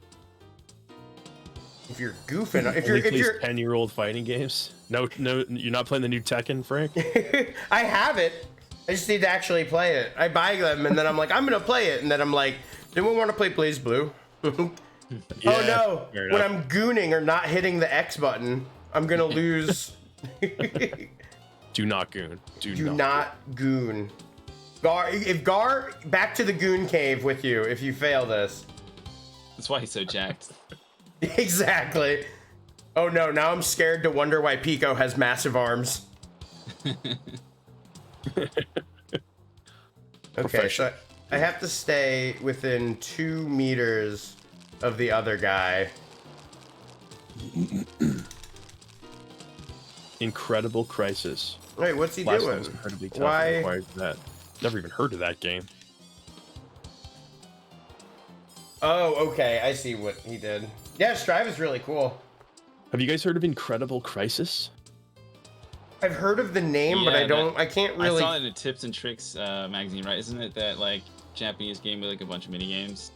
It looks very strange. Crazy hijinks. Hijinks, you say? Now I'm in. Nothing I like more than hijinks. I like how they were like, we gotta know if you're strong to go in that boat. So because of that, we need you to pull these fucking ropes. You'll pull the rope. If you can't bring the boat to the shore, you're not fit to set foot on it. Speaking of obscure PS1 games and Irish accents, have you guys heard of YouTuber Sean Johnson? I don't think I have. What's he usually do? His entire thing on YouTube is he like does deep dives on like really obscure PS1 games. So if you're into that like hyper specific niche, he does a very good job of like digging up games that I've never in a million years would have heard of otherwise. I love that idea. That's definitely the kind of stuff I'm into. yeah, I think you'd get a kick out of it. He's very entertaining. It's a criminally underrated game where you play as a Japanese family trying to get ready for your grandma's birthday. While playing as the dad, you play mini games or you cheat on your wife. What the fuck? This is the craziest elevator pitch I've ever heard for a game. But Some executive oddly, was like, "All right, I'm in." Yeah. All right, you crazy son of a bitch, we'll do Oh it. my god. Isn't that the plot of Nier Automata? Basically. All right, buddy. All right, you little freaking monkey dude. Come on. So I guess I thought I was trying to like match how far he pulled, but I guess I want to pull even further, judging on how far. Oh god damn it! Well, you have to match it exactly? I think I need to go a little bit further than he does. I pressed the button after he put the flag down that time. That's where I fucked up. Yeah, you have to do it right around the flag, right? Mm-hmm. Yeah, because he said it can't be more than 2 meters more than the other one. So I was trying to keep. I don't know. I guess now it's random. It doesn't look like he pulled the same amount this time. So I'll just kind of try to match him the best I can then. All right, let's go. Wow, it's like Final Fantasy VII Rebirth before Final Fantasy VII Rebirth. Mini games I may or may not want to do. But you will do them. No! That wasn't even my fault! That wasn't even my fault! He pulled it! Oh, that's BS. This is such a strange minigame. Yeah. This is, yeah, this is one of the weird ones. Watch the flags. Don't get them mixed up. That's the key. That's what I did, you bastard. Look at them harder. Yeah. Alright, I'm shutting up. I'm going into gamer mode. I'm not willing to do this one again. Come on, buddy. Please.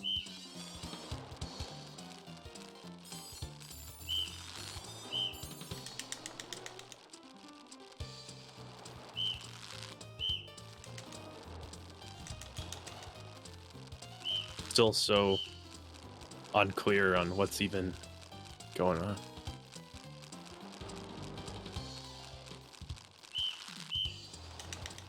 Seems to be further than him, but only by a certain amount. I didn't know he could pull both up.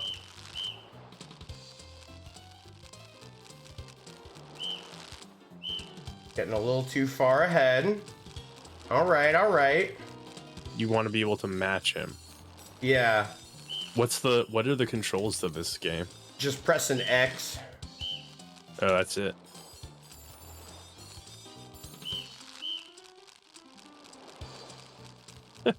This is tense, but I'm not sure why.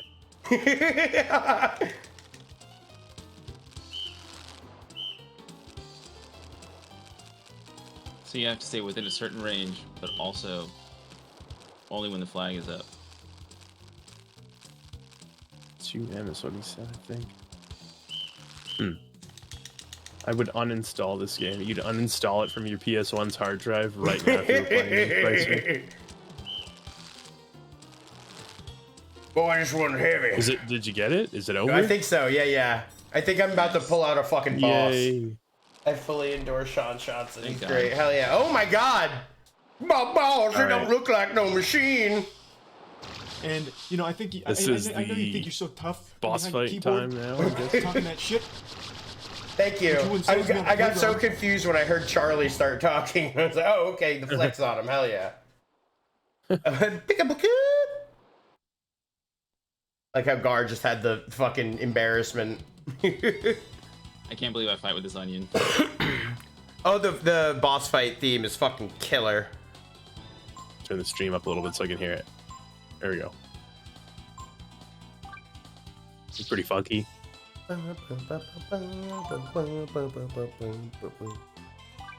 Alright, let's do force. Alright. At the risk of making an obvious observation, since it's a Capcom game, a lot of these tracks really do remind me a lot of the Mega Man X series. Oh yeah, mm-hmm. Was it the same composer? I'm not. I know Capcom Yeah, I'm Sound not sure. Team did a bunch of this. I think it's a collaborative effort between a lot of them, but I'm not 100% Oh, yeah. sure. It's definitely more than one. Vice said, just walk inland. It's a fucking fish. This is Ryu stupid. Oh. Breath of Fire Yeah. 3 had 2 female composers. Nice. That's cool. Interesting. Whoa, I'm like a dark dragon. Hell yeah. So badass. Yeah, it looks like there was some Mega Man games involved in their output. Right, hit him with that. Gar, you're good. Pico, you're good. I didn't put Pico in front, which is half a problem, but it's not too bad. This guy only has like 3,000 HP, so it's really not bad. I should be able to frost strike him down. Frost Drake him? Frost strike him. Frost Strike. Right. Actually, hold on. We'll do something a little fancier. Let's see. Let's do Pico attack. Oh wait. Oh no, Bingu's confused. Oh no. Oh, this isn't good. Oh, no, guys, this is not good. Oh no. Oh no. Oh shit. Oh fuck. Is there a way to no. unconfuse Bingu? Okay. Ooh. That was really scary for a second there. Like. Okay. Okay. Hold on. We need to dial in here real quick. Let's see. We're just, you know what? Fuck it, Moon Tears. Let's go. We're back in business. Please, Gar. I know you're slow. No! God No. damn it! Oh no, Gar stood up! He said, Nice. was that supposed to hurt? Like, what a badass. Does Guts let you take the last bit of damage or what? Mm-hmm. Sometimes it lets you, Okay. like, once just can't. It's kind of like, you can do that in Earthbound, too. There's, like, a hidden stat that influences that. Can you bring Pico back to life, or you have to Yes. finish the fight? Okay. I think this should bring him back. Nope, it didn't. Okay. Well, It's okay. you guys are looking Now you're good, good. though. Yeah, now that I was mostly worried, I think Bingu could almost do this fight himself. Almost, like, let's see. I know I have some ambrosia somewhere. Ammonia, there it is. Come back, my little friend. Smell these smelling salts.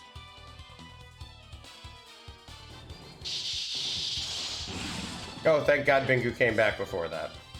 Or fucking Pico. Guts is a stat in Valkyrie profile. Yeah, Guts is a big tri-ace. They love that fucking stat. Alright, Aura, baby. Time for the instant crit double damage move. Let's see if it works. Oh, yeah, baby! Hell yeah! Woo, 1375, nice. Fuck. I could have just used that 3 times. Yeah. Guts is the main character of Valkyrie profile. Oh, what's up, G-Square? If there is a description of what Guts does, Guts describes it. There we go. I wanted that 1K EXP, baby. Well, I could finally switch. I've had Ryu on a master that doesn't do much for his other stats, but they buff his HP and MP a bunch so he can stay as a dragon more. But I think I'm finally at the point. That fight kind of was like, all right, I got enough AP to take out fucking most anything at this point, I think. All right. What's AP? AP is MP. Oh. I just always forget to call it that. Oh, he's like, yeah, if you could kill a giant monstrous poison thunderfish, I guess you can go in this boat. Like, is that really the best? You can finally go in the boat? Yeah, like that's the thing. Like that's what you. At long last. Did all these guys beat up a giant fish too? I mean, I'm feeling like this isn't very fair. I'm pretty sure that we witnessed you and you alone beat up the fish. Exactly. Pretty sure there was no other fish involved, and therefore none of these people should have access to the ship. Ooh, actually, I gotta go back and go to the inn so I can heal the wound on Pico. Oh, you carry wounds with you after battle? Yeah. So, like, hold on, I'll bring up his health. They soloed the fish. Pico gets bodied by your own party members. He carries with him a scar. Yep. Yeah, so his max health, it wouldn't heal to exactly his max. It would heal to, like, 10% lower than it right now. It's not, like, the most impactful thing, but I like that it's a reason to go find, like, a real inn, you know? Yeah. Sure, I don't mind that at all. I find that inns are, useless in too many RPGs these days. Right? Yeah, I mean, makes sense. Who doesn't like to sleep on a nice, comfy bed? Yeah, let the comfy jingle play for 5 seconds. What do you want to do? I want to rest. There it is. There's the comfy jingle. Mm-hmm. Oh, so nice. You love to hear I feel rested. When I was a kid and I played RPGs, I would always close my eyes for the duration of the inn jingle. Oh, I love that, actually. That's like kidcore in the best way possible, you know? Totally. Oh, is that our almost 30 hours? How long? How many hours do you think it would take to clear this? I think the time to beat was like 40-45, so we're getting there. Should be somewhere around 20 episodes. Home stretch. We have some real fun stuff for the next one that we should be doing after Chrono Cross and this game. Actually, you know what? Don't waste the fun stuff on me. I'll give you a little, just because, you know, it's a pretty chill night. We're gonna be doing Final Fantasy VI next on Thursdays. Ooh, that's a good one. Yeah, FF6, nice. And Lufia 2 for Tuesdays. There you go. There's one guy in particular, one sick guy who stalks me all day telling me that I need to do a Lufia 2 video as well. Perfect. We'll be able to lure him in then easily. Yeah, you guys are kind of covering all the games that everybody regularly asks if I can cover.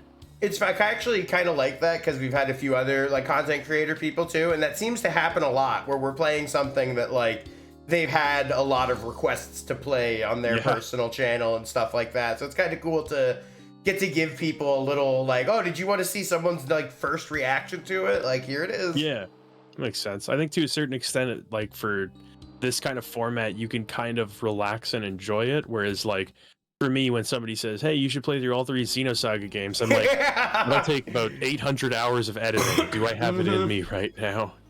Is my heart in it enough to justify the work? I don't know what's worse, 800 hours of editing or Xenosaga 2. Or spending 800 hours editing a video about Xenosaga 2.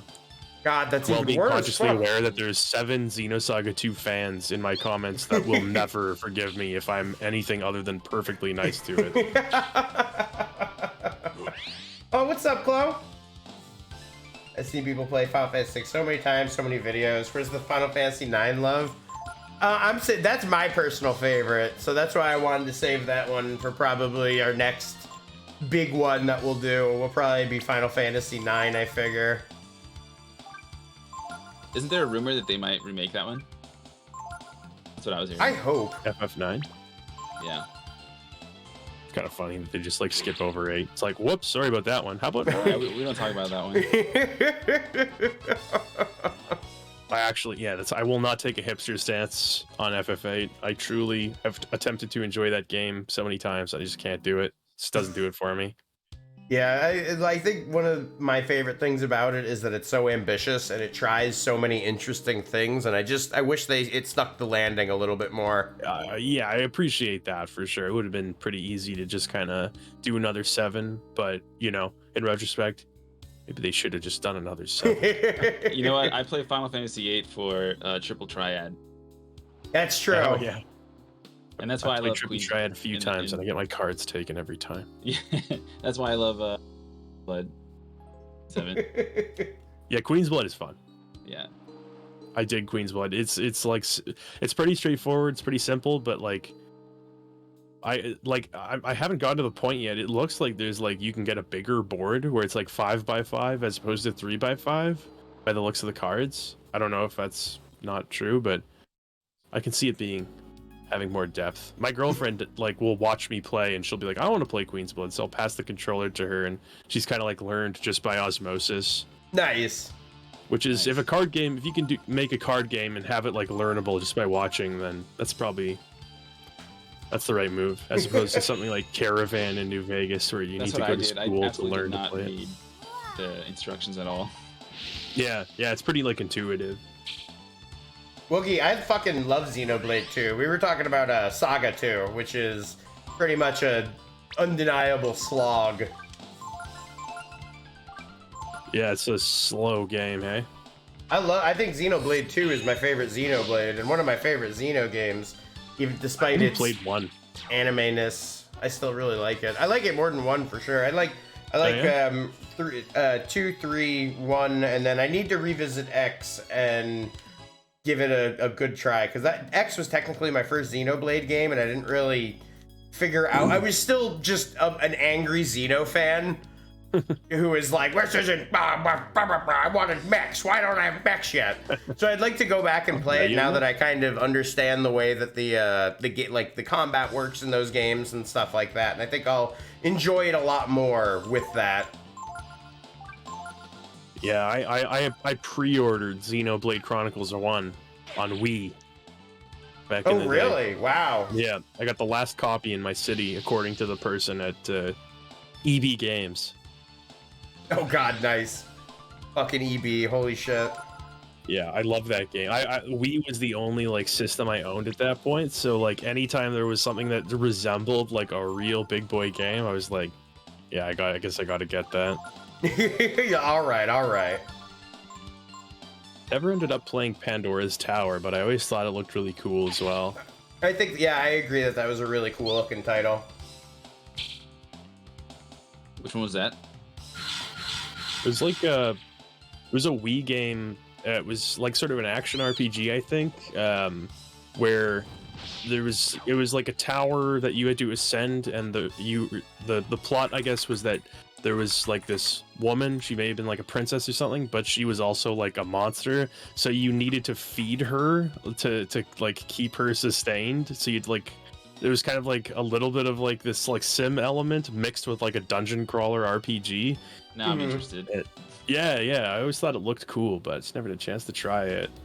I was a Mad World. I loved Mad World on Wii. That game was really cool. Mad World was sick. Beat 'em up. Mm-hmm.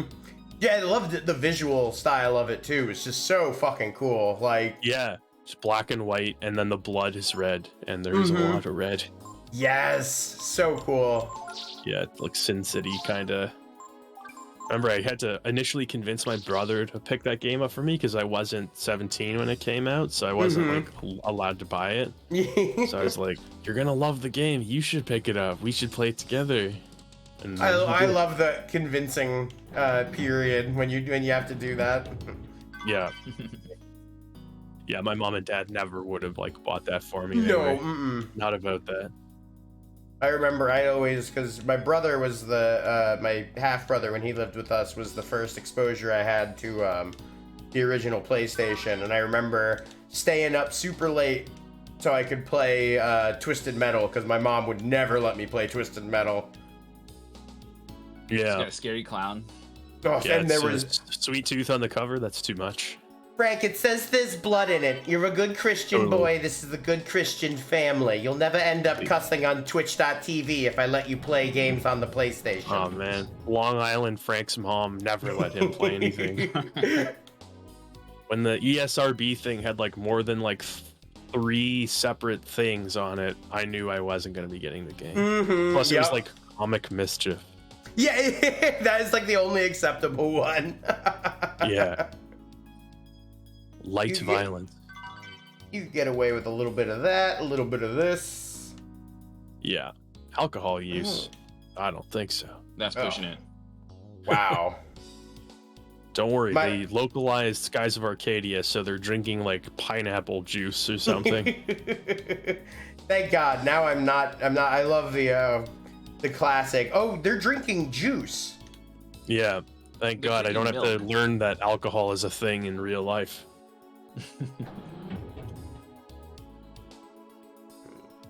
Let's go.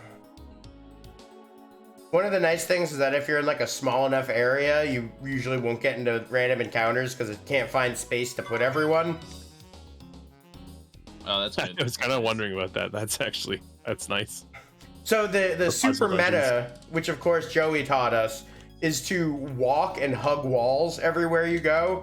Because sometimes if the area is like half big enough, it'll put you into a battle, but it'll just spawn half as many enemies. That's funny. I appreciated like when Golden Sun during like the puzzle dungeons, there's still encounters, but it like cuts the encounter rate down by like 25% of what normally is. Like, oh, thank you. There's some trying to solve a puzzle while dealing with random encounters. There's some super heavy puzzle areas too that they actually turned it off for you, and I'm like, oh my God, thank you all so much. Yeah. Good Lord. Especially when it sends you to a different screen, because then you come back and you're like, oh, which way was I going again? Oh, that's the worst. I've turned this valve 9 times. I don't remember what I was doing. I will say that's one like quality of life improvement they made on the Final Fantasy 7 and 8 like re-release on Switch, is you can press a button to turn off random encounters, and I tell you like that fast forward. Honestly, that's really forward, like infinite play that, but because like Final Fantasy 8, you know, they like constantly like level up the enemy, and so can't you like set your card amount or whatever, like your magic number to like 99 or something for a fight in that one too? Like they give you some tools.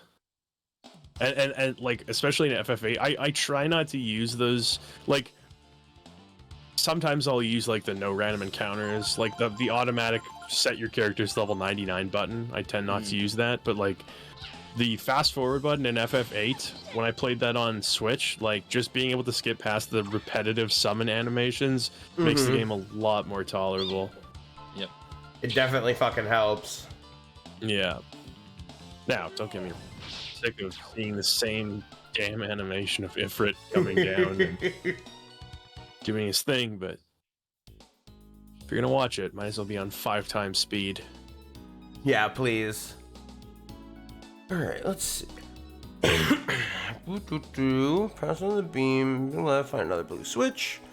Yada yada yada.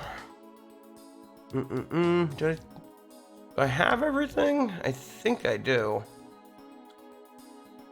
Alright, I think we're bringing this stuff back. Oh, wait, is that a mechanism that I can control? Hold on. God damn it. For all magic so you ever for draw. That would be great, yeah.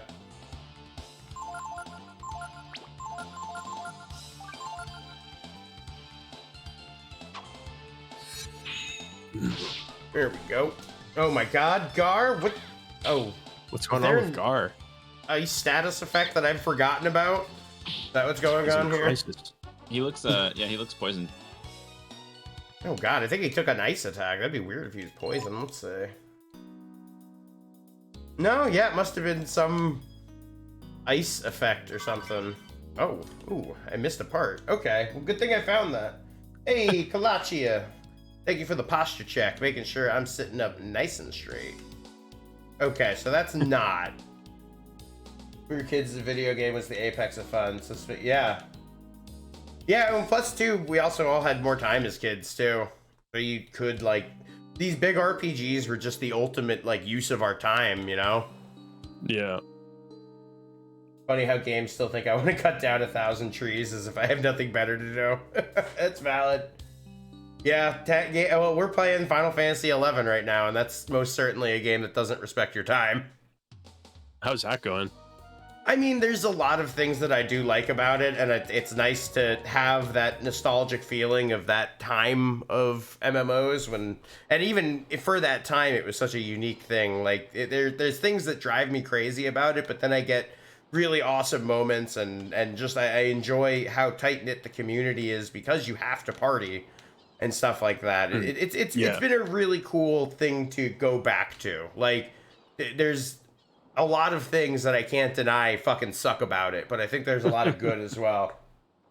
It's an MMO, so it's kind of built around things fucking sucking to a degree. Yeah. But not enough that you don't pay the monthly fee. Exactly. Yeah, that's why you play. I noticed while playing FF14 like last year, I didn't play it for very long, just for a while. I was like, they've implemented a lot of things since I'd played it for the first time that made it so like you never have to talk to another living soul throughout the entire game if you don't want to. Mm-hmm. Which like to a degree I understand, like if you just want to play for the story or whatever. A lot of people really love FF14's story, but at the same time it kind of sucks because I remember playing like MMOs, like even playing RuneScape before the Grand Exchange was introduced back in the day. It was like you like had to develop connections with people to like some degree just to be able to function in the game, which is such a large part. Even if it takes you to your comfort zone, it's such a like integral part of MMOs that I feel like is kind of not really hammered home these days. Yeah, well, because you have the you know, you can just run roulettes all day, even if even if you're not doing like the trusts to where you can do you still. There's that level that you don't have to sit around and gather a party and you make small talk while you're trying to find a healer and you realize like, oh shit, that guy likes Breath of Fire too. Like, yeah, exactly. It led to so many. Yeah, you run into jerks, but it was sometimes a pain if you had to like wait around and try to find all the right party members, especially like for larger raids and stuff. So I mean, I kind of understand why they did it, but yeah, I do miss that like that connection when you had to talk to people. What I don't like is how you can just instantly like queue up for instances. Like I always thought it was fun to like go to the dungeon. It's like, all right, I'm here to do something. Oh yeah. Well, that's with Final Fantasy XI. So much of the time we spend playing it is spent with that like transportation, like going places. But it makes the world feel so much bigger because of it. Like that's the effect of it, is that you get so familiar with the world, all the little spots of it. You know how to get to places, and it just makes the whole place feel more lived in, not even by like other players, but by you. You get so much more familiar with it. Chloe, I do play a little 14. Me and Tatsuo have been meaning to catch up since we haven't played the new patch stuff, and the new thing is coming out, but we're gonna be getting back to it soon. Oh, what's up, Lost? How you doing? It's going good. So excited to see this game again, my first JRPG. That is a great first RPG, man. That's awesome. Glad to have you. Yeah, we're trying to find. I'm missing a single part, folks. So, oh no! Wait! Oh my god! I think there it is. I think. Oh my god! I think it's right here. Oh my god! Yes! Thank God! Woo! Woo! Man, speak of the devil. Yeah, the 14 community is really good. Cool people. Yeah, Sorry, I was just gonna say those quality of life things you're talking about, where it's kind of like you don't really have to go to the place to do the thing. You can like queue up or whatever, and like the like use the trading boards and everything, and it's all centralized on your like UI and stuff. I really always wish in MMOs that like there's a reason to do crafting stuff or like smithing or everything. I feel like so much of the time the meta is like, no, you don't need to worry about any of that stuff. Like the goods you produce by like engaging in like whatever jewelry making, like 9 times out of 10, they don't actually benefit you in any way. You're just doing it to get your skill level up for a quest requisite or something. And I always wish that like there was a reason to do all of that stuff. I feel like no MMO I've played has really nailed that.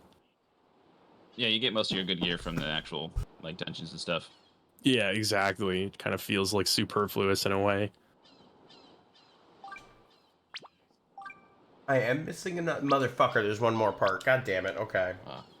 No, I'm with you, Vicer. I think that right now the gaming industry is kind of grappling with the fact that they've done too much QOL. Like, and I don't mean like accessibility stuff, but like there's still a degree of where you gotta let us go. You gotta let us figure stuff out. You know, I know there was a recent interview with Yoshi P, the director for 14. And he actually commented on that as like, we wanted to make things so accessible and so ability to do it that I think we lost. We were focused on making it so unstressful that we realized that a little bit of stress can make the gaming experience more rewarding. Yeah. And I thought that was a very, that comes from, doing that as long as he can. And it's cool to see someone that realizes that he overcorrected a little bit and he wants to get back to normal. I mean, given how Final Fantasy XIV turned out initially, I mean, if anybody's going to be able to show some humility for this type of thing, you'd expect it to be the people in charge of FF14, given that when they presented A Realm Reborn, they literally like bowed low before the audience as like an apology. Like, we're so sorry for how FF14 turned out, please give us another chance type of thing. It's like there's and if anything, A Realm Reborn goes to show that like there is always room for correction. There's always like a second chance for this type of thing. You can only learn what makes something good by making the mistake in the first place. Yeah, I agree completely. 100% there. Still gotta play through 14's story. I'm interested in like the story basically solely at this point. Well, it's always a hard talk to be like, yeah, like, you got to play this 350 hours of story content and then you'll be caught up. And it's like, oh. Totally. Yeah. That's how every with games like Neo and stuff. Like, I love playing through Neo, and then everybody's like, oh no, new game plus 7. That's where the game really starts. And I'm like, just the one time for now is good. Thanks. It's like, I just kind of wanted to do it enough to see all the things and enjoy them, and I'll come back to it maybe someday when I feel like it. Just don't have it in me to play 2,000 hours of one game anymore. Yeah, there's too much stuff out there and too much stuff to do that's not on a game too. Like, yeah, exactly. Alright, time to do this and just check all these fucking corners. Final Fantasy VII is going to be a golfing game, I heard, and that's fine. Listen, if it's a golf RPG game, I'll fucking play it. I'm down. I love. That's like the old Camelot Mario sports games that were RPGs for the Game Boy. Oh yeah. I've always thought that was so cool. Yeah, Camelot, before making Golden Sun, one of the biggest things that they did was make portable versions of Mario sports games. And they were pretty famous for making them RPGs for the most part, or at least incorporating stat building and stuff like that. They literally just had made so many Shining games, they just couldn't disconnect from it. They couldn't do it. They were like, listen, we're good at this. No Golden Sun on this channel. One day, it'll be, listen, I just don't want to have to deal with Joey yelling at me on how to finish a puzzle live on twitch.tv. That's all. Oh man, if you don't want people yelling at you about puzzles, I guess Wild Arms is probably out then too. Listen, I know what I'm signing up for, Lufia, so. Oh yeah, right. That is a puzzle dungeon game. I love puzzle dungeons, honestly. Me too. I do too. I think they're really engaging, especially Lufia 2. It's so fun the whole time. Like, does the entire game basically follow the same, like, order of operations? Yes, absolutely. But it's pretty awesome too. I feel like I'm missing a door or something here, because this says it's locked from the other side. So how do I get to? How do I break on through to the other side? That's my question. Prank play Portal 2 with Joey, I'd rather die. Love the man, yeah. But that would be the end of our friendship, would be Portal 2, 100%. Thanks, Boss Follower. I really appreciate that. Before you go, just want to let you know I appreciate that comment a lot. Hey, thank you so much. Yeah, that's awesome. We really appreciate you checking us out, follower. Get a good rest. We'll see you next time. He's the Walter White of gaming. There's your title. That's I've been known as that in many circles. Yes. You got to start your videos out with like a early 2000 like a early 2010 Walter White edit intro with like some dubstep. Sigma male music. Oh, like Bonfire. Yeah. Yes. I thought some TikTok Sigma like Russian breakbeat music playing or something. Some funk as they call it. With a P. Could be good. Malcolm in the Middle, Bryan Cranston. This is what I embody. That would be fun, Vicer. I did buy fucking Resident Evil 5 with the intent of playing it, so I do like that game. With the intent of playing it, what the hell else did you buy it for? I don't want to talk about all the Humble Bundle games I have, Maj. Okay, fair enough.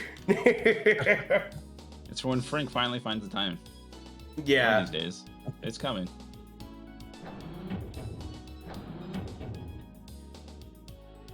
It's got to be something that I'm like, I think I'm probably like cutting myself off from by changing the elevation on this.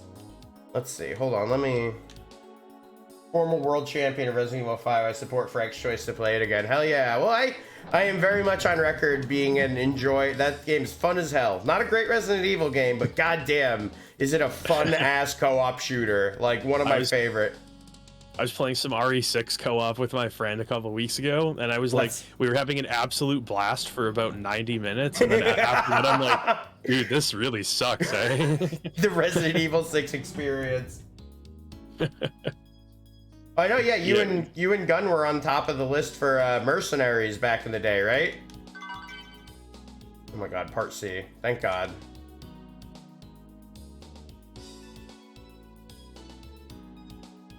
Oh, there it is! There it is. That's the last part. Oh my god, we did it.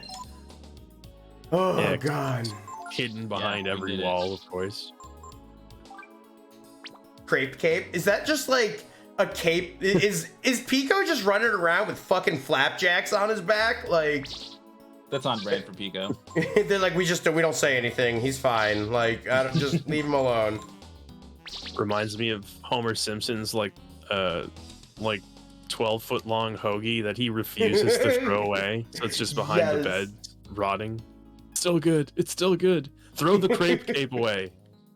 Not the crepe cake. Oh my god. It's the source of his power. It's got lots of preservatives. It's still fine. You see, the upgrade is you can upgrade it to either a savory crepe cake or a sweet crepe cake. Oh man, it's got to be sweet. Love it. Love it. Some bananas, some Nutella. Ooh. Ooh. Code Veronica is probably one of the Resident Evils that could use a remake the most.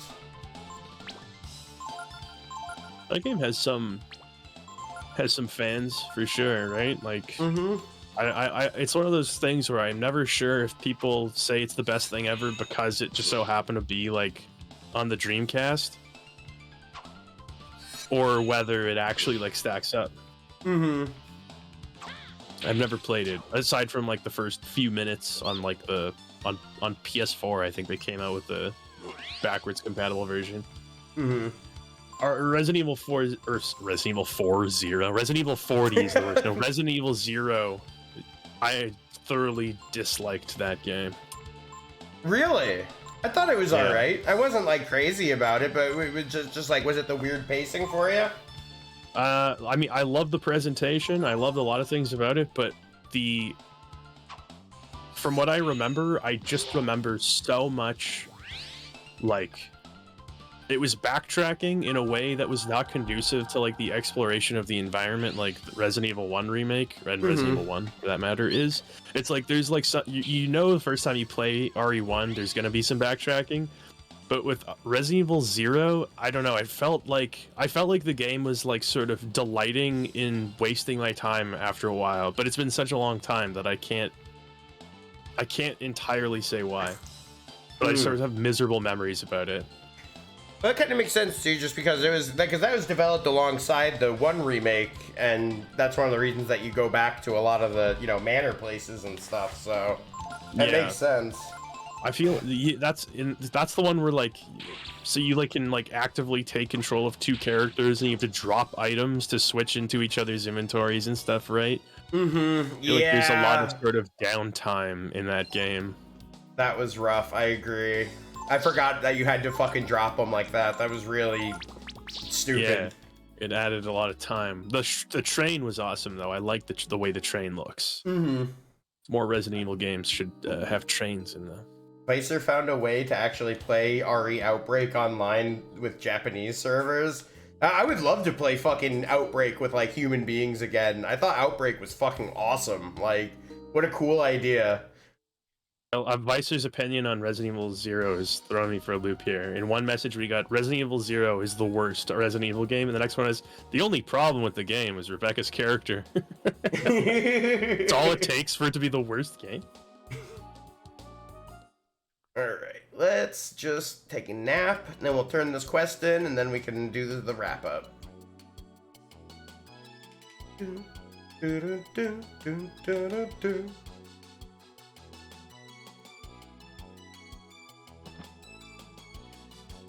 One sec, I gotta water the pet streamers. Oh, thank you so much, Rain. Good to see you. Hydrate. I'll pretend that I still have liquid in this. Absolutely. Hydrate or dihydrate? Hydrate or dihydrate? I will admit the story in Zero is dumb. I think I'll admit that the story in pretty much every Resident Evil game is dumb. Very clear. We got hard beds and clean sheets. Are you selling us on this place, lady? I'm not sure. Right. Like she's selling it. Like, hold up, wait a minute.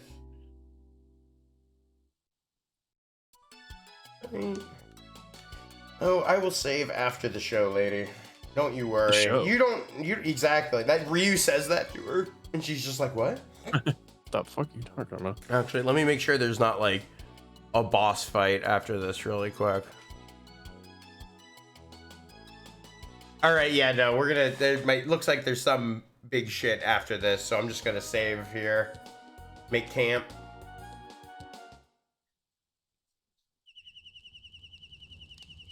Didn't RE7 have more polygons than Lady Demetrico's ass than any other asset? I did read something about that she has a ludicrous amount of polygons in that dump truck, so... They really loaded the marketing with her, eh? And they had to deliver, so... Oh, God. Alright, let's see. Bada bing, bingo. We're gonna hit that big old 30-hour mark. I remember when we played games that weren't 30 hours long. Good old Super Nintendo.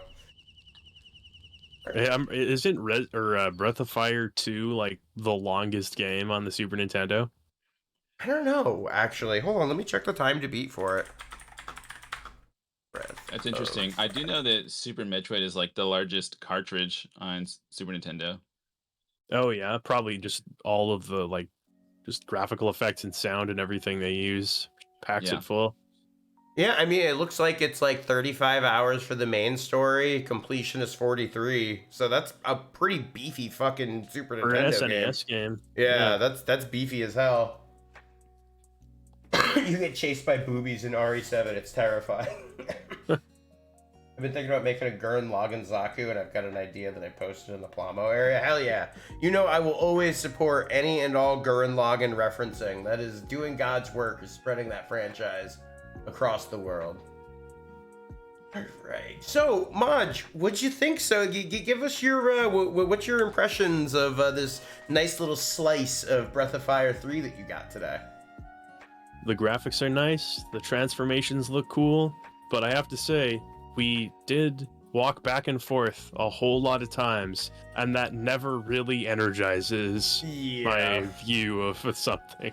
But I'm sure it's awesome. I mean, you know, you're 30 hours into an RPG, you play for an hour and a half, 2 hours.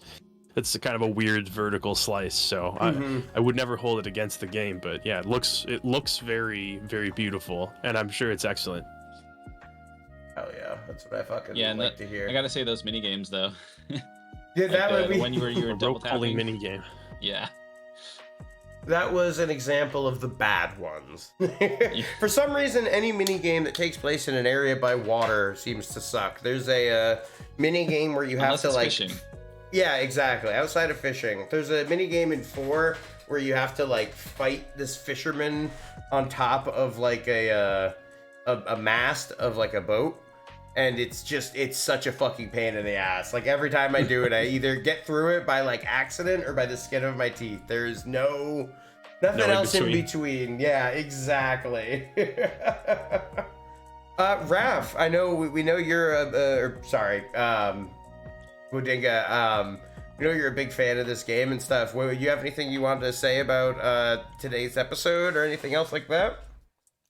Yeah, I just wanted to say that, you know, it was great to listen to all the music and stuff again. It's one of my favorite parts of the game. But yeah, we definitely were in some of the mini games that I didn't like as much. So, but you know, it's still such a joy to just watch the characters and listen to the music. And I love the art, especially love the dragon transformations. So cool.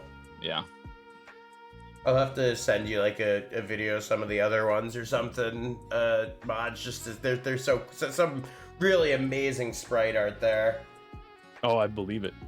Yeah, they put like half their budget into making a bunch of different versions of Ryu.